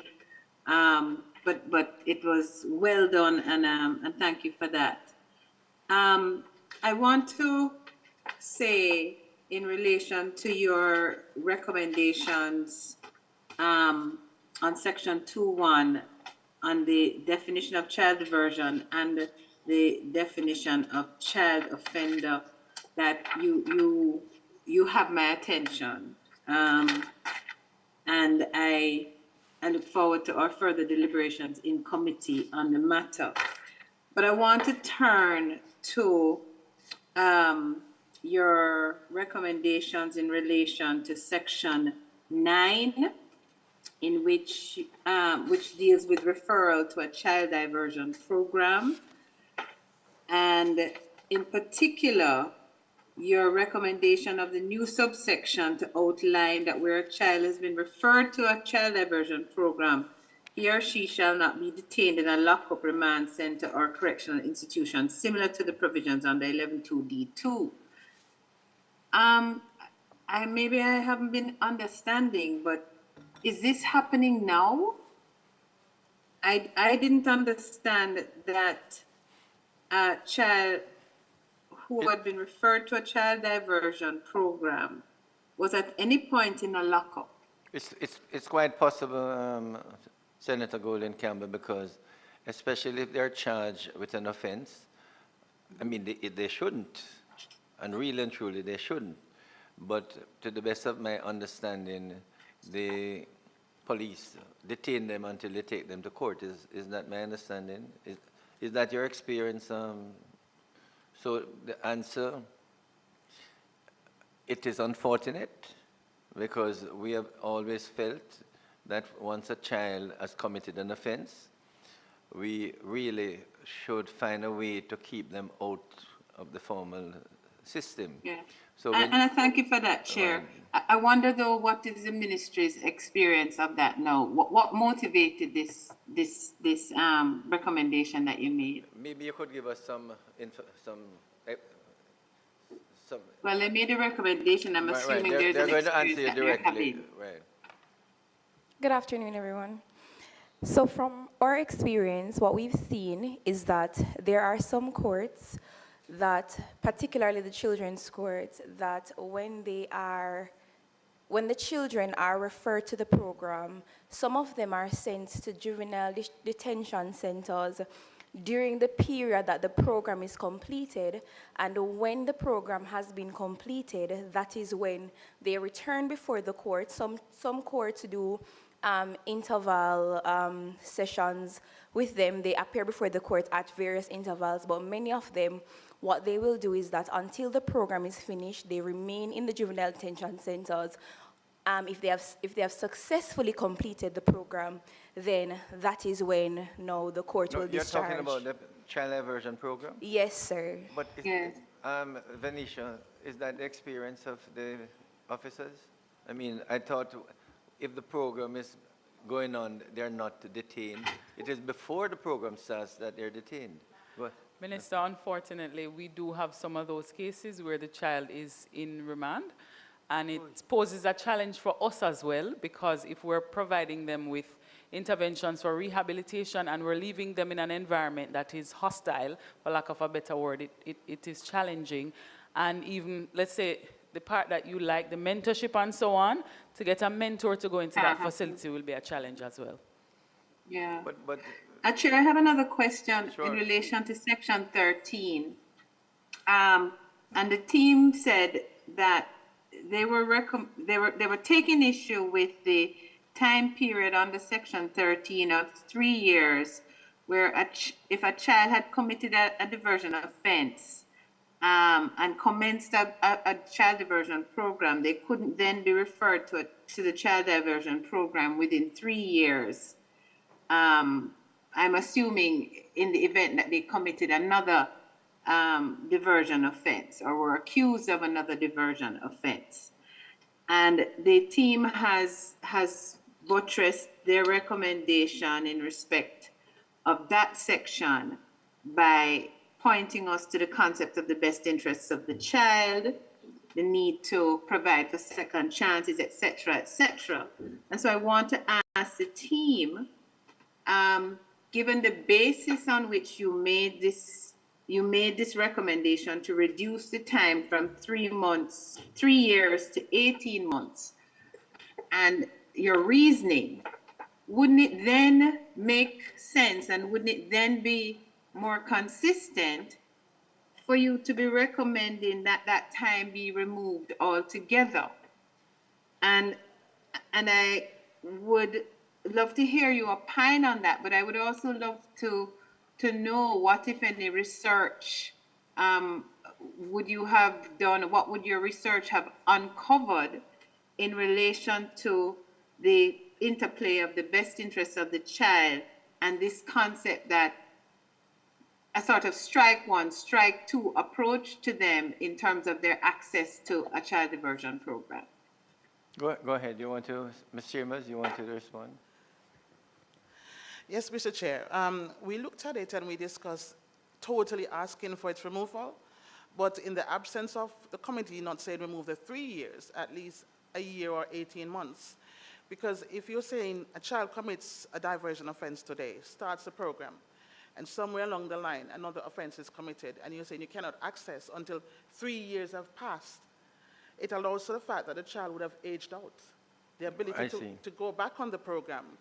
But if it is that it is to divert a child and give a second chance and go to court. And I think what Senator Golden Campbell is suggesting, remove the time period. Precisely. So that whoever, the child diversion officer or the court or the police can say, should the child continue on the program or, be dealt with, So I think if I could just sure. If I could just extend my question a little bit, Chair, because my concern is not even so much the question of aging out. It's a question of what is in the best interest of the child and what is the research and the data around how you treat with children who are engaging in inappropriate behavior and committing offenses like this. And I know, we're talking really about non-violent offenses to a large extent. But if a child has participated in the program and they can't participate in another program for the next 3 years, just as a mother, it's counterintuitive to me. I can't think of any one thing I teach my children that they observe the first time around. Parents know that we normally have to repeat and repeat and repeat and repeat and repeat, and then repeat some more before we get our children to comply. So if we're looking at a diversion program buttressed by this act, then can the team comment on, this concept of this 3 years? Because you went halfway down, and I'm just not getting that. I mean, I think when you come to speak to us in Parliament, ask for what you want. I don't think you should anticipate what we may say in terms of no. Do your compromises after that, because you have me confused now as to whether there's a real issue in terms of the best interest of the child or whether this is just about aging out or timing out. And indeed, I think Senator Golden Campbell the point really is, what should be determined is whether the child can benefit from the child diversion. Yes, So Chair. if they I did support one that. and they succeeded, the likelihood is that they may benefit. If they Yes, fail, Chair. the likelihood they may not benefit, and therefore they shouldn't go on the program. But to put in place a time period, I think I agree with you, Senator Campbell Golden. There should be no time period.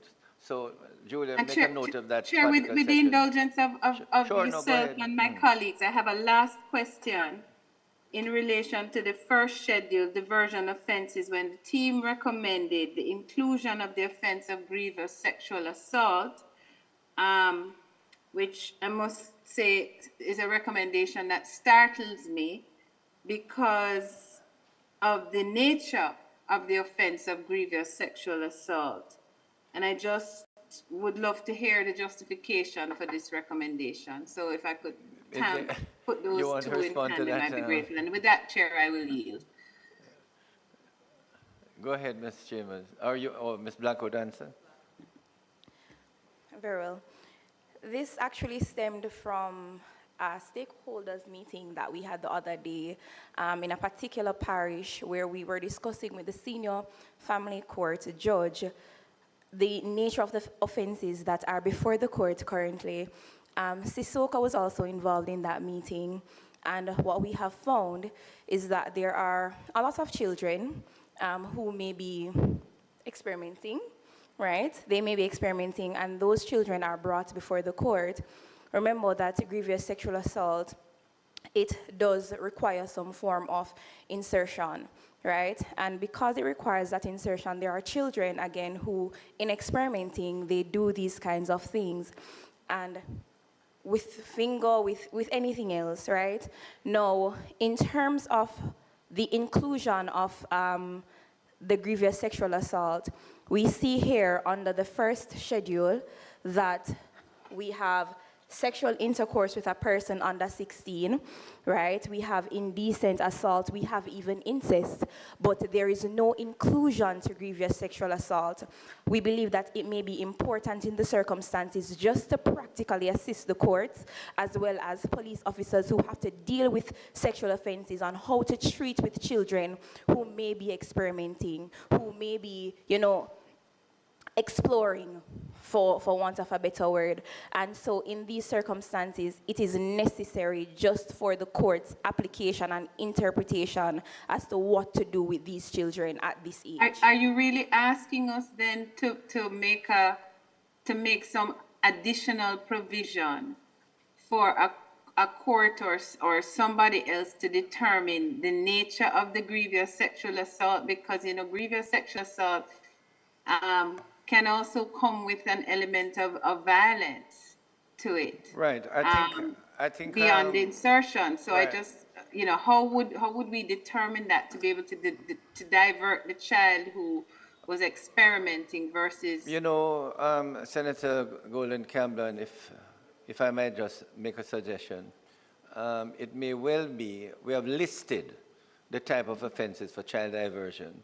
I think there should be an all-embracing residual clause and such, right. Because to my view, I know Member Dalrymple feel that there are many persons. You take a youngster who has been found in possession of a gun, which basically is not child diversion. But there may well be circumstances that suggest that child diversion could assist that child. I'm not saying in every case, but may well be mitigating factors why that child may have been found with a gun or an offensive weapon.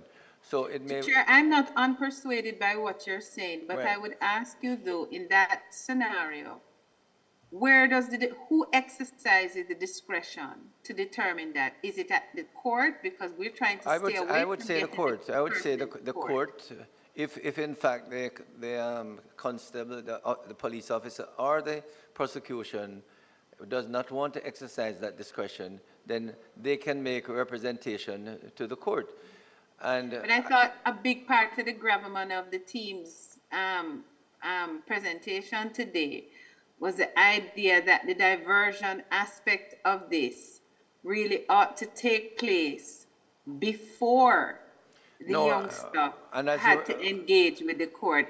Can they opine as to whether that is the gravamen of their position? Because I think that's what I was getting from that it. was a suggestion they put forward. Go ahead, Ms. Blackwood, you wanted to, or who would like to respond to Senator Golden Campbell? So is that dependent on the crime? And you would like to? I don't understand. No, it seemed to me, go ahead, Ms. Blackwood. It was an option, and it is still an option that is presented because our suggestion is in relation to the earliest possible time that the diversion can occur. There are some matters, right, and that is why the regulations as well will also be important, because there are some matters where the court would be left to decide, you know, in their discretion, what would be the most appropriate solution for a particular child, right? And so just as how in the first schedule, right, as we were saying, there's a list of offenses, right, a list of sexual offenses. There's already a list that is there. There are sometimes when, in instances where there's a bit of aggression in relation to incest, there's a bit of aggression in relation to sexual intercourse with a person under 16. There's even a bit of aggression in relation to indecent assault, but it is still listed as a diversion offense for the court or for the relevant person to decide what is the appropriate solution for this child in a particular offense situation. So not because it can be aggravated in certain instances means that it should be excluded from being a diversion offense. It is still important for the court's interpretation. Quite. And You're that very is where, persuasive, ma'am. Thank you. okay. I'm a little disturbed hearing that, you know, some of these persons have been referred to an institution. You said the institution. Could you check for me, please, Venetia, how many, to the best of your knowledge, were sent to an institution? Because as we said in the past, from you go to an institution, it's downhill. But it would be nice to know what happened to those persons who were sent to the institution, and then the difficulties that the mentor had in trying to deal with such persons who were in the environment of a, you know, correctional facility. It would be nice, Venetia, Ms. Clark, to get a report of how did that work? You know, that you're sent to an institution and then you're being asked for diversion. And that is why so much of this act needs to be clarified, because the court is of the view that accept responsibility means pleading guilty. And I'm glad you've come up that for us to say exactly what means, what accepting responsibility means. Because across all countries, the idea of child diversion or child justice is to keep youngsters out of having a conviction if they can go straight after a period of, you know, mentoring, so that they don't get a record, you see. So we need to look carefully at how we can do that. I like the idea that the prosecutor could recommend to child diversion, and if so it doesn't come before the formal court. I mean, a constable is likely to charge. So it then would, and Mr. Nash, remind me, we're going to ask the DPP to come, and those clerks of court or crown counsel who have dealt with child diversion, how would they feel to be one of the referral officer who can refer matters before it actually comes to the court. There's no doubt that in many cases, maybe even in this grievous sexual assault, they might not want to make a decision. They might want to put it to the court and make a recommendation so the court can do it. So, but for some minor offenses, as you and Jamaicans of Justice have recommended, it might make good sense for the prosecutor to go to child diversion, and after 3 months, 6 months, they can withdraw the charge. If there's a successful program, there's no successful program, we're going to take you to the court. All right? So that's something we're going to look at. I think Member Buchanan went first, unless he yield to you. Okay. All right. You know, Chairman, it's happening in real time and over and over and over. And I'm glad Crown Council are here, because so often right now you have cases in the courts with sexual offenses between consenting, and the complainant doesn't come to court for 12 times. And then the court goes through a lot of hassle with the police to send them out. Find the mother, you don't find the mother. The parents have moved out of the way. They recognize the situation. And they go again. And whereas the court says they want to finish the matters quickly and justice is timely, not so with these matters. It's almost as if they are determined to have the, and I have heard Crown Counsels in court say that. And I have heard the court sit and hold a matter with, over a child's head for over a year, waiting for the complainant to come out. And finally, in some of cases, when you have officers who are good female officers from Sissoko, and they will come forward and then say to the court after it has gone on for over a year, you know, my Lord, we really have made the effort. And that's when it is discharged. It is happening in real time over and over and over again. I think you will understand, Mr. Chung, why this consensual sex between, oftentimes, neither of the party, obviously, want to turn up in court. But the court, because it is a crime, the court has to due diligence, ensure that the matter comes. And I mean, I think as Member Dalrymple has pointed out, many times the parties are saying it's consensual, we don't want any parties to do anything with the court. And that is why the suggestion that the prosecutor can make a decision before anything happens. Again, you know, colleagues, you don't know this, or you know it. We have a problem with teenager consensual sex, and maybe non-consensual sex. Just 2 weeks ago, I was addressing about 60 pregnant teenagers, where we brought them to talk to them about their rights and responsibilities. And I must admit, it shocked me, Minister Dixon. It shocked me that they were there at the hotel, I won't say which hotel, and I mean, we treated them so they could get legal advice from the Legal Aid Council, get advice from a number of agencies. 60 of them we were addressing, and I was shocked at the level of teenage pregnancy in this country. Very sad.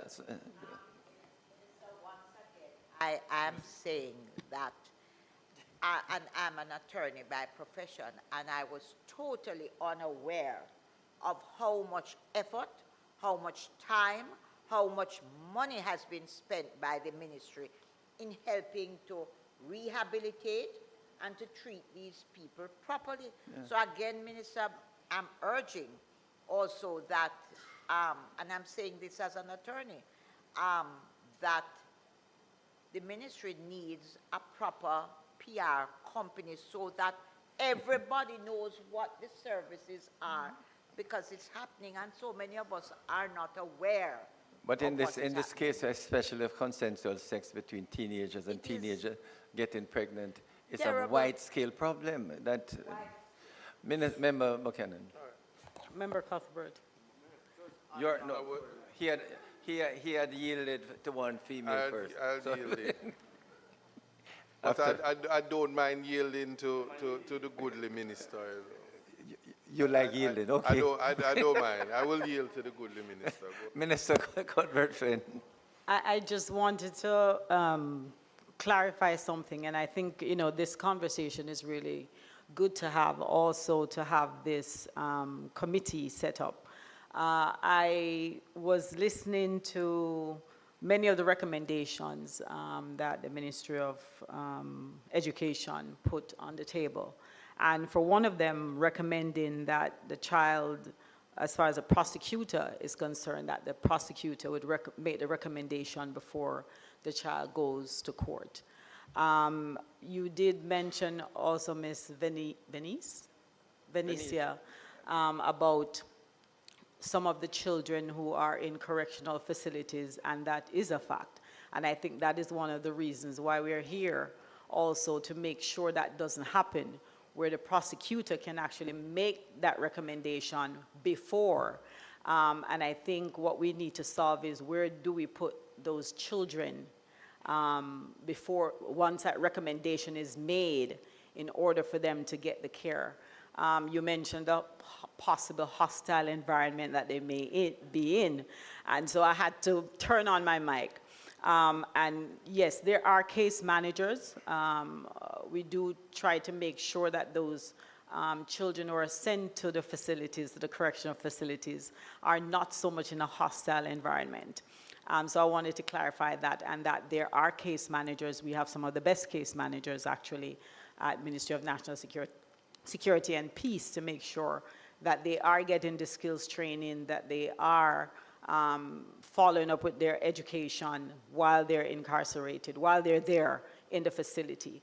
However, I think it is important that we solve this issue so that the children, these children are not sent to the correctional facility because they do not belong there. Most of them, I guess, they're deemed uncontrollable. And so I don't think it's ideal, an ideal place for them to be in that space. And so, you know, I hope that while we're here mulling through, that we can come up with really good solutions for where those children can be placed before they're sent to a diversion. Thank you, Minister Cuthbert-Flynn. Member Buchanan. Thank you, Mr. Chairman. I just want to go back and use the benefit of Mr. Chung, who is here, in relation to the time reduction of the time that a child is barred from access to child diversion. In a simulation aspect, Mr. Chung, dealing with a mentee, what would be your thought if he, while you're the mentor, he comes back and says, oh, you know, a little stabbing took place, a little sex took place here, but I don't know, I was hungry, so I look at Peridia last night, go on, and me just all over the place, my head, me a stress, I don't know what to tell you. Should he be barred, or is that something as a mentor you're dealing with in real time? What would your perception be? A good question. In other words, we can hear from a mentor what would happen. Well, I do not believe he should be barred in that scenario. I mean, it's a good move that he actually came forward to admit to it. In a scenario like that, though, I would refer it to the diversion office for them to determine from there how to proceed. But I certainly don't believe he should be barred from having the opportunity to be diverted toward better behavior.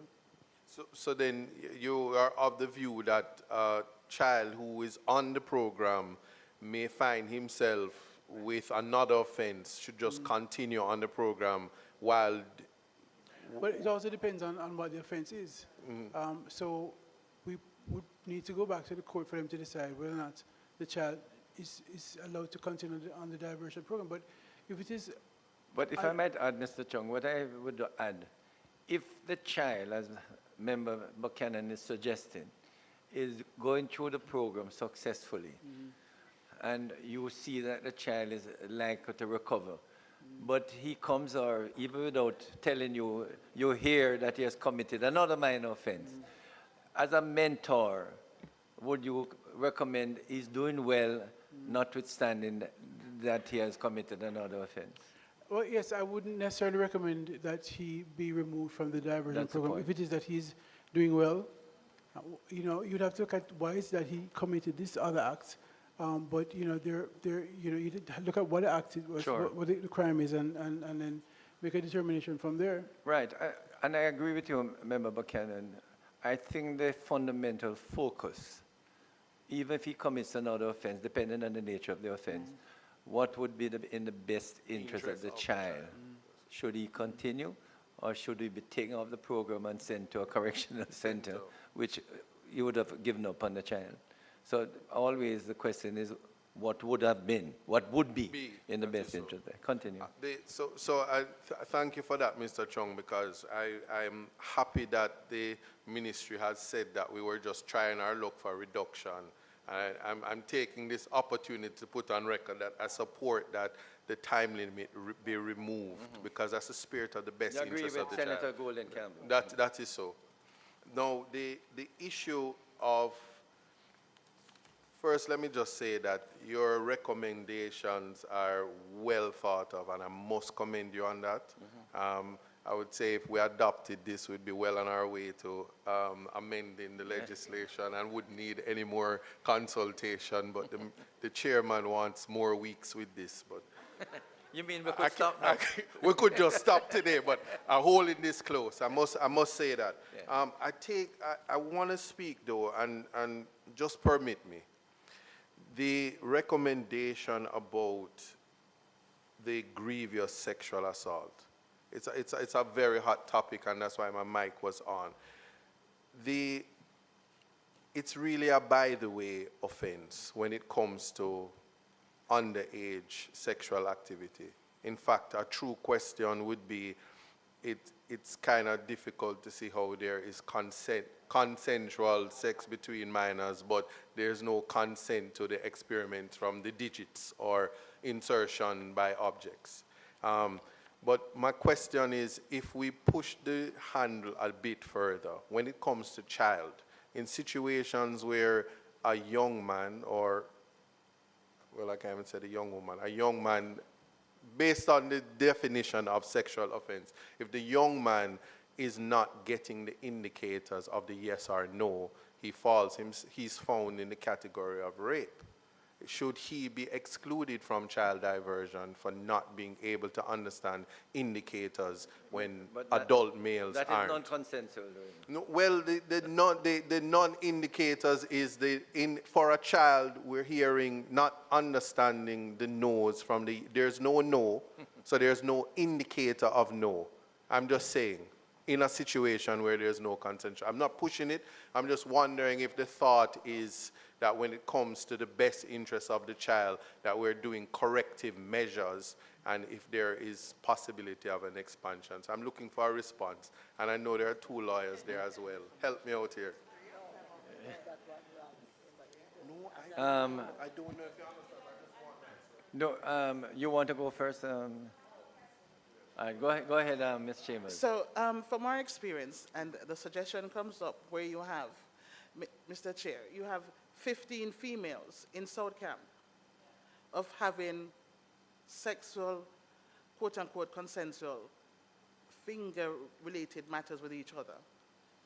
How you treat with these young ladies? Should they be eligible for diversion? Should the court, family court, be able to look at those matters, look at the circumstances, and decide what is to happen, rather than be totally excluded?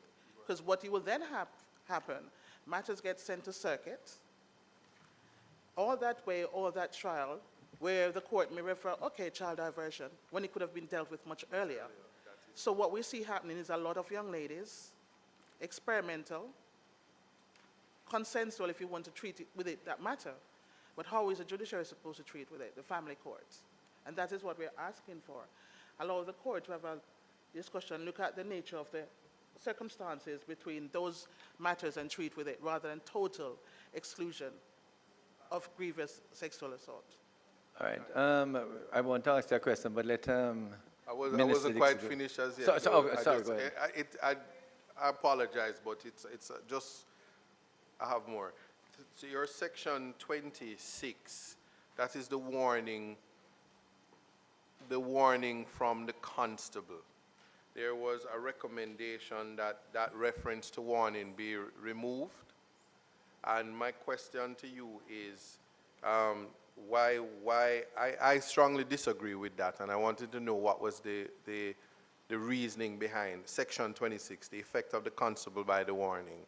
Because the warning from the constable actually empowers the constable in his wisdom to simply say, correct yourself and you don't need to be diverted. So if somebody can just direct me In on other that. words, it's preventative rather than... Rather than, right. So a constable in his wisdom would basically say that this is something that can be handled even outside of, without even, you're right. In other words, if they comply, then there's no need to go further. That is so. Sorry, you wanted to follow up on that? No, I just wanted to get an answer, I guess, with the new subsection on the section 9. When you mentioned your recommendation, subsection 9, to outline that where a child has been referred to a child diversion program, he or she shall not be detained in a lockup, remand center, or correctional institution. What do you suggest? Is this when the prosecutor comes in to make that recommendation to say the child will then go to child diversion instead of going to a remand center? Go ahead, Ms. Chambers. Minister, I think we're saying flat out, if a child is sent to a child diversion program, it should not be kept in custody for the purpose of a diversion program being continued. So you've been referred. If you're in a correctional facility, you are being sentenced twice, more or less. You have been sentenced and on a program. So no correctional facility whilst the child is on that program.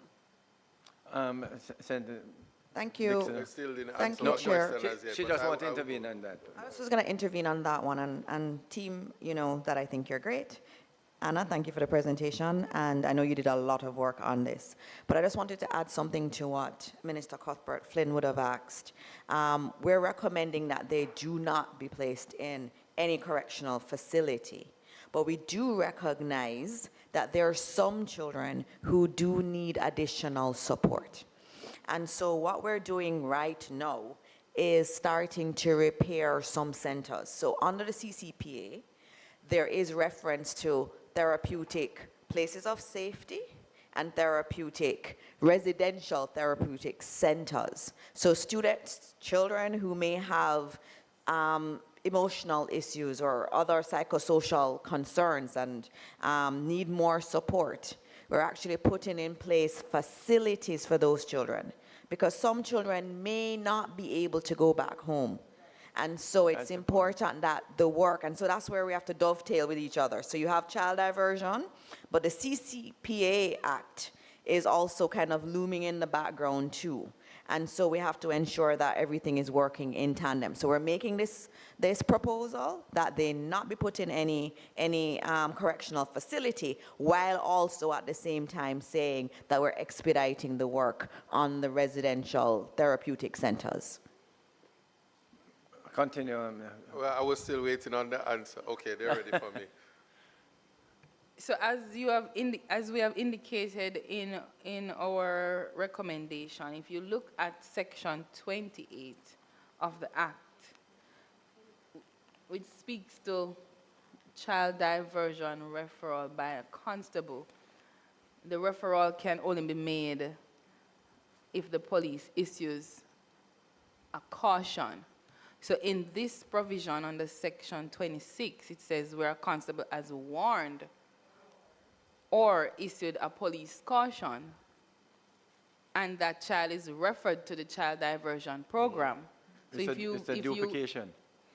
if you dissect it, it is saying that the child can be referred to a child diversion program by a constable upon being warned, but the Act doesn't provide for that under section 28. Right. It only provides for referral on the basis of a caution. Okay. Right, but so I see that, but the warning, the warned aspect of it is he has the power to warn and nothing would be further. It's just that the legislation speaks of warned or caution. Do you So if he interpret it that way, Ms. Right, Gordon? that's why I want to know if it was interpreted that way, because his power to warn just simply means that stop doing what you're doing and no further action. So this section 26 speaks about warn or caution. So it seems to be an overlap, but it's actually functioning the way it's supposed to function.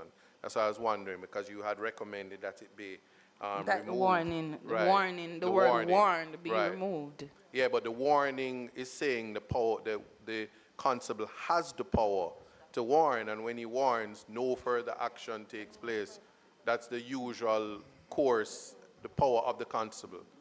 So what I think Member Buchanan is saying, Ms. Gordon, we need to ensure that the use There's of that that power. section is preventative and not a preliminary to the That next. is, that is so. right. That is so. Well, maybe the drafters can relook it to Quite. Okay, I just was thinking. reconstruct the drafting for it to be clearer that there is no misinterpretation. Quite. Because if we are interpreting it like that, that means it might be interpreted otherwise. Very well. The section 28 now, which I agree with you 100%. Just asking if there was any conversation of the same child diversion referral by constable and the removal of the need to the consent of the victim. I agree with you. Just was wondering if you contemplated anything in relation to victim services. In light of the fact that you're not looking for the consent if you look for victim services to assist the victim, to say there's a forum and that's why we don't require consent. Just asking if you guys considered it. You agree with that? Okay. Okay. Now, in section 33, which is warning by the court, agree with you again in relation to adjourn the case, cyanide, that's the D, but the effect of B, wouldn't it be the same, issuing a warning to the child and suspend the prosecution of the case if the court is satisfied of the matter set out in subsection 2? Right. So you would want both removed? No, I'm just, I would want both removed, but I just wondered if you want it kept there for any reason.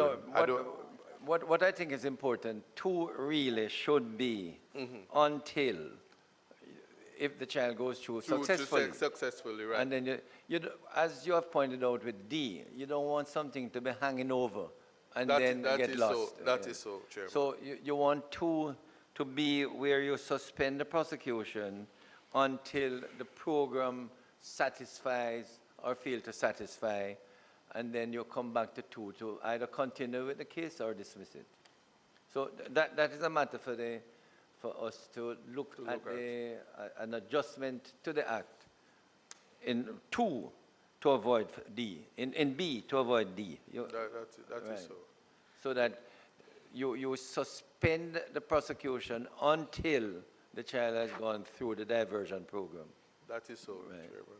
Now, just going to section 38 and raising this in the context that we're talking, there's some issue with how children are treated. And Chairman, I'm just raising this for you because there are minor offenses where if adults commit them, they would get station bail. But once it is the minor, the CC, the Child Care and Protection Act, kicks in and they're held.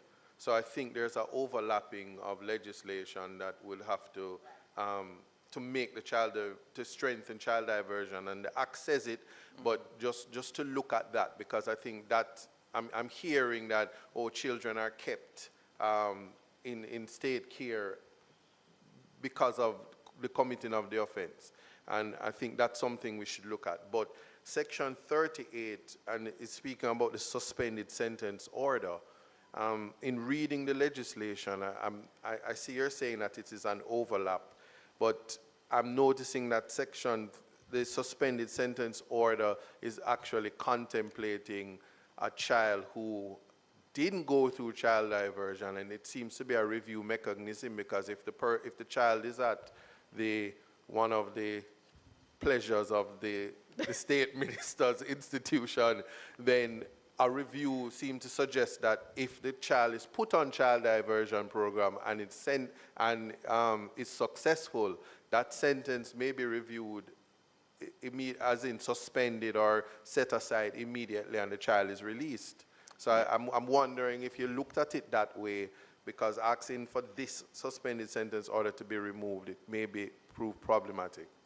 You see, one of the concerns, Member Buchanan, is that If this act, which is the failure of the ministry, was reviewed 3 years ago, We wouldn't be we dealing, wouldn't be in this dealing position. that is so. Because the truth of the matter is that the act did contemplate that there may have been persons who were in custody Already, already, right, that is so. and that you were going to assist them with child diversion, or who in fact maybe have committed the offense as a teenager And are just now- went over the threshold. and just over the threshold going through parole. So the truth of the matter is that we need to have the final version where we try to avoid any child who has committed an offense during a relevant period not getting a conviction. And So that we wouldn't have to contemplate We don't this. have to But contemplate as that. it is right now, Chairman, it Yes. operates as an ability to reverse That is that correct. conviction and sentence. You see, we're trying with child justice across the world to understand that children are at the stage where they do get into trouble. But you want to divert them away Away from it. and to go straight, and you do as much as possible. Obviously, there are cases where you can't help, but you must do your very best to make sure the child goes straight. Member, Thank you, yeah, Chairman. Member Cuthbert Just said- one last thing, and I just want to, well, I'm happy to hear, Minister, what you mentioned, and I'm hoping that this center, is it that something is in train now? So, because once we amend this, I think it's going to be important to make sure that the center is ready, so that, because let me just state that a lot of these children, maybe the parent, maybe the families don't even want the children there. And so it's going to be important for them to be able to go somewhere while this diversion is happening, while the mentorship is happening. And so it's going to be very important, Minister, that this center is ready so that some of this pressure can come off of my back. Member Yes, Dixon. yes, Chair, through you, Chair.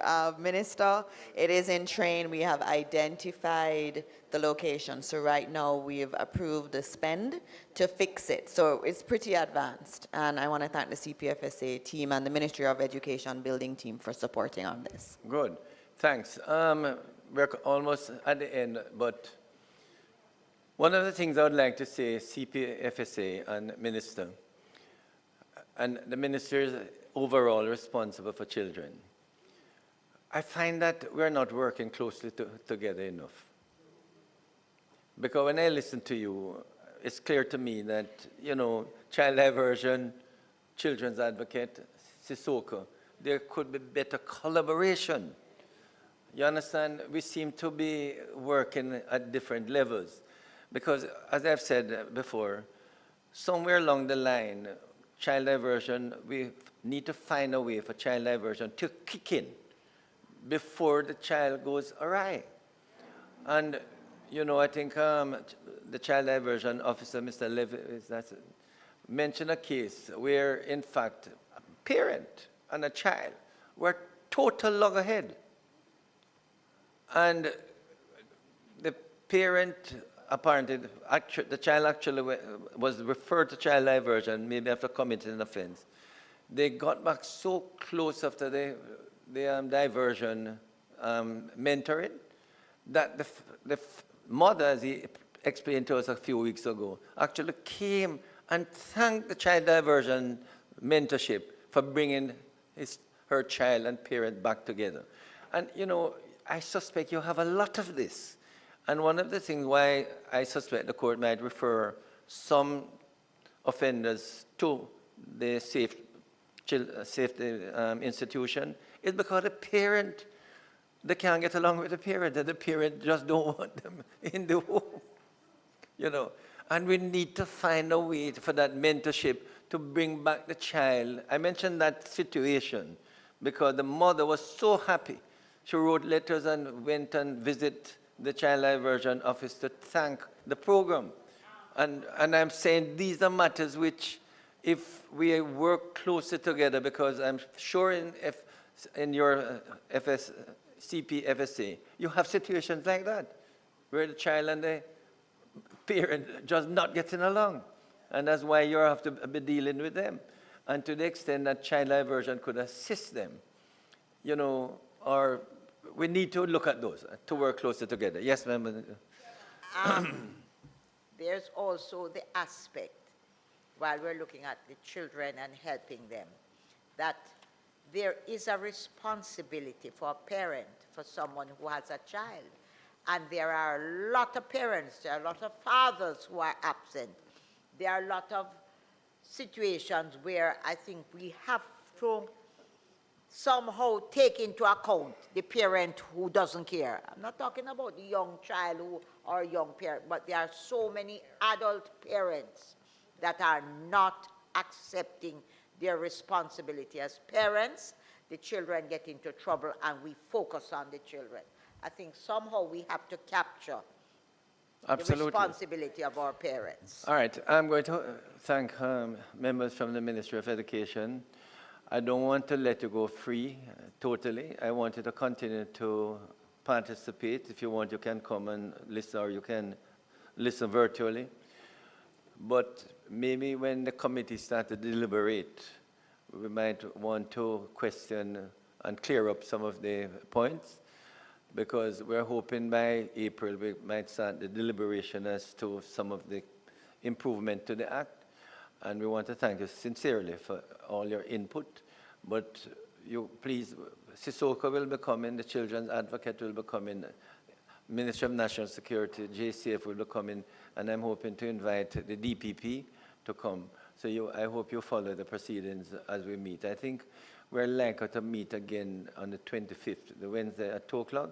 So I ask you to follow, and if you have any input, either to your minister or directly to the Secretary, Mr. Nash, please convey to you know, any input you may have. But I want to thank you for the presentation and also for the hard work you put in getting this paper out. I'm going to ask Mr. Nash to circulate it to future presenters so that we don't duplicate. You know, I mean, they can say they adopt some of the things here, rather than going over and over the same point.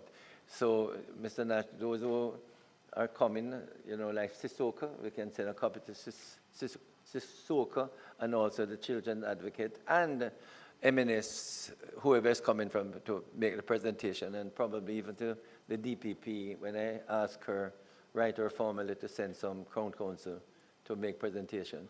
So I want to thank everybody. You want to say, Venetia?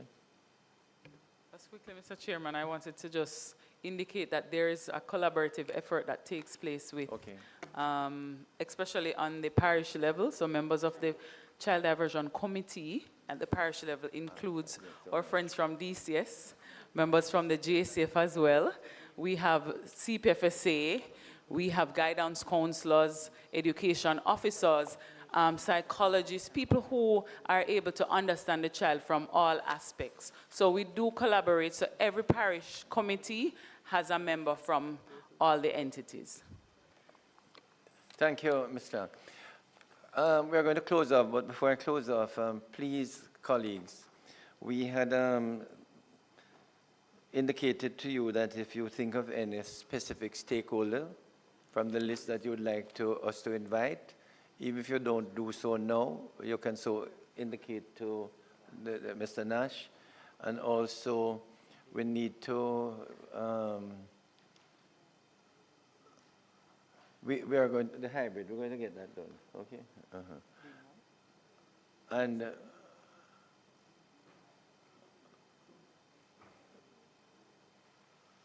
okay, so just one or two other matters. The Jamaica Council of Union of Churches, they are going to review their submission, and I certainly hope if we send copies of these presentations, Jamaicans of Justice, and so on, that they can reduce, you know, those who are coming later, Mr. Nash. Yes. Let them know these are presentations that were made.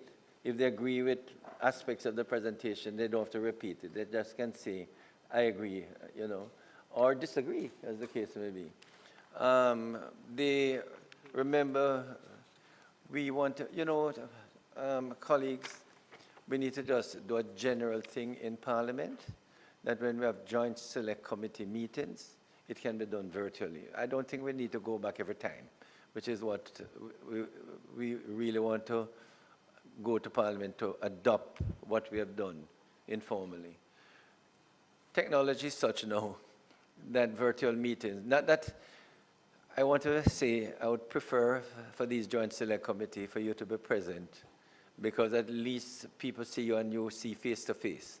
But the occasion when, like Senator Golden Campbell or other members who can't be here, and they can come on virtually, we shouldn't really have to be asking for, excuse or for approval. So these are matters. I want to thank everyone this afternoon for being here, and thank members for being here. We adjourn until the 25th of next 2 Wednesdays, when we're hoping to get a number of presenters. And as I say, colleagues, please keep in touch with Mr. Nash. Is there another? In terms of the persons to write to, would you like to consider the deadline? Just leave it. Leave it as the 16th? Remember, we did say that the deadline is the 16th. I don't want to change it. But if persons put in afterwards, we will consider it, okay? Because if you change it to again, people will feel they have more time. Just what would be nice is that if persons are going to put in submission, but they're not yet ready, just inform you. Yeah, but in terms of when I write to them, I usually indicate the deadline. No, that's okay. But if they feel they can't send their written submission by next week, Monday, during the course of the week, even Monday, just indicate to you that their submission will come soon, okay? Thanks, members. Can I have a motion for adjournment, please? All right. Thanks, everyone. Meeting.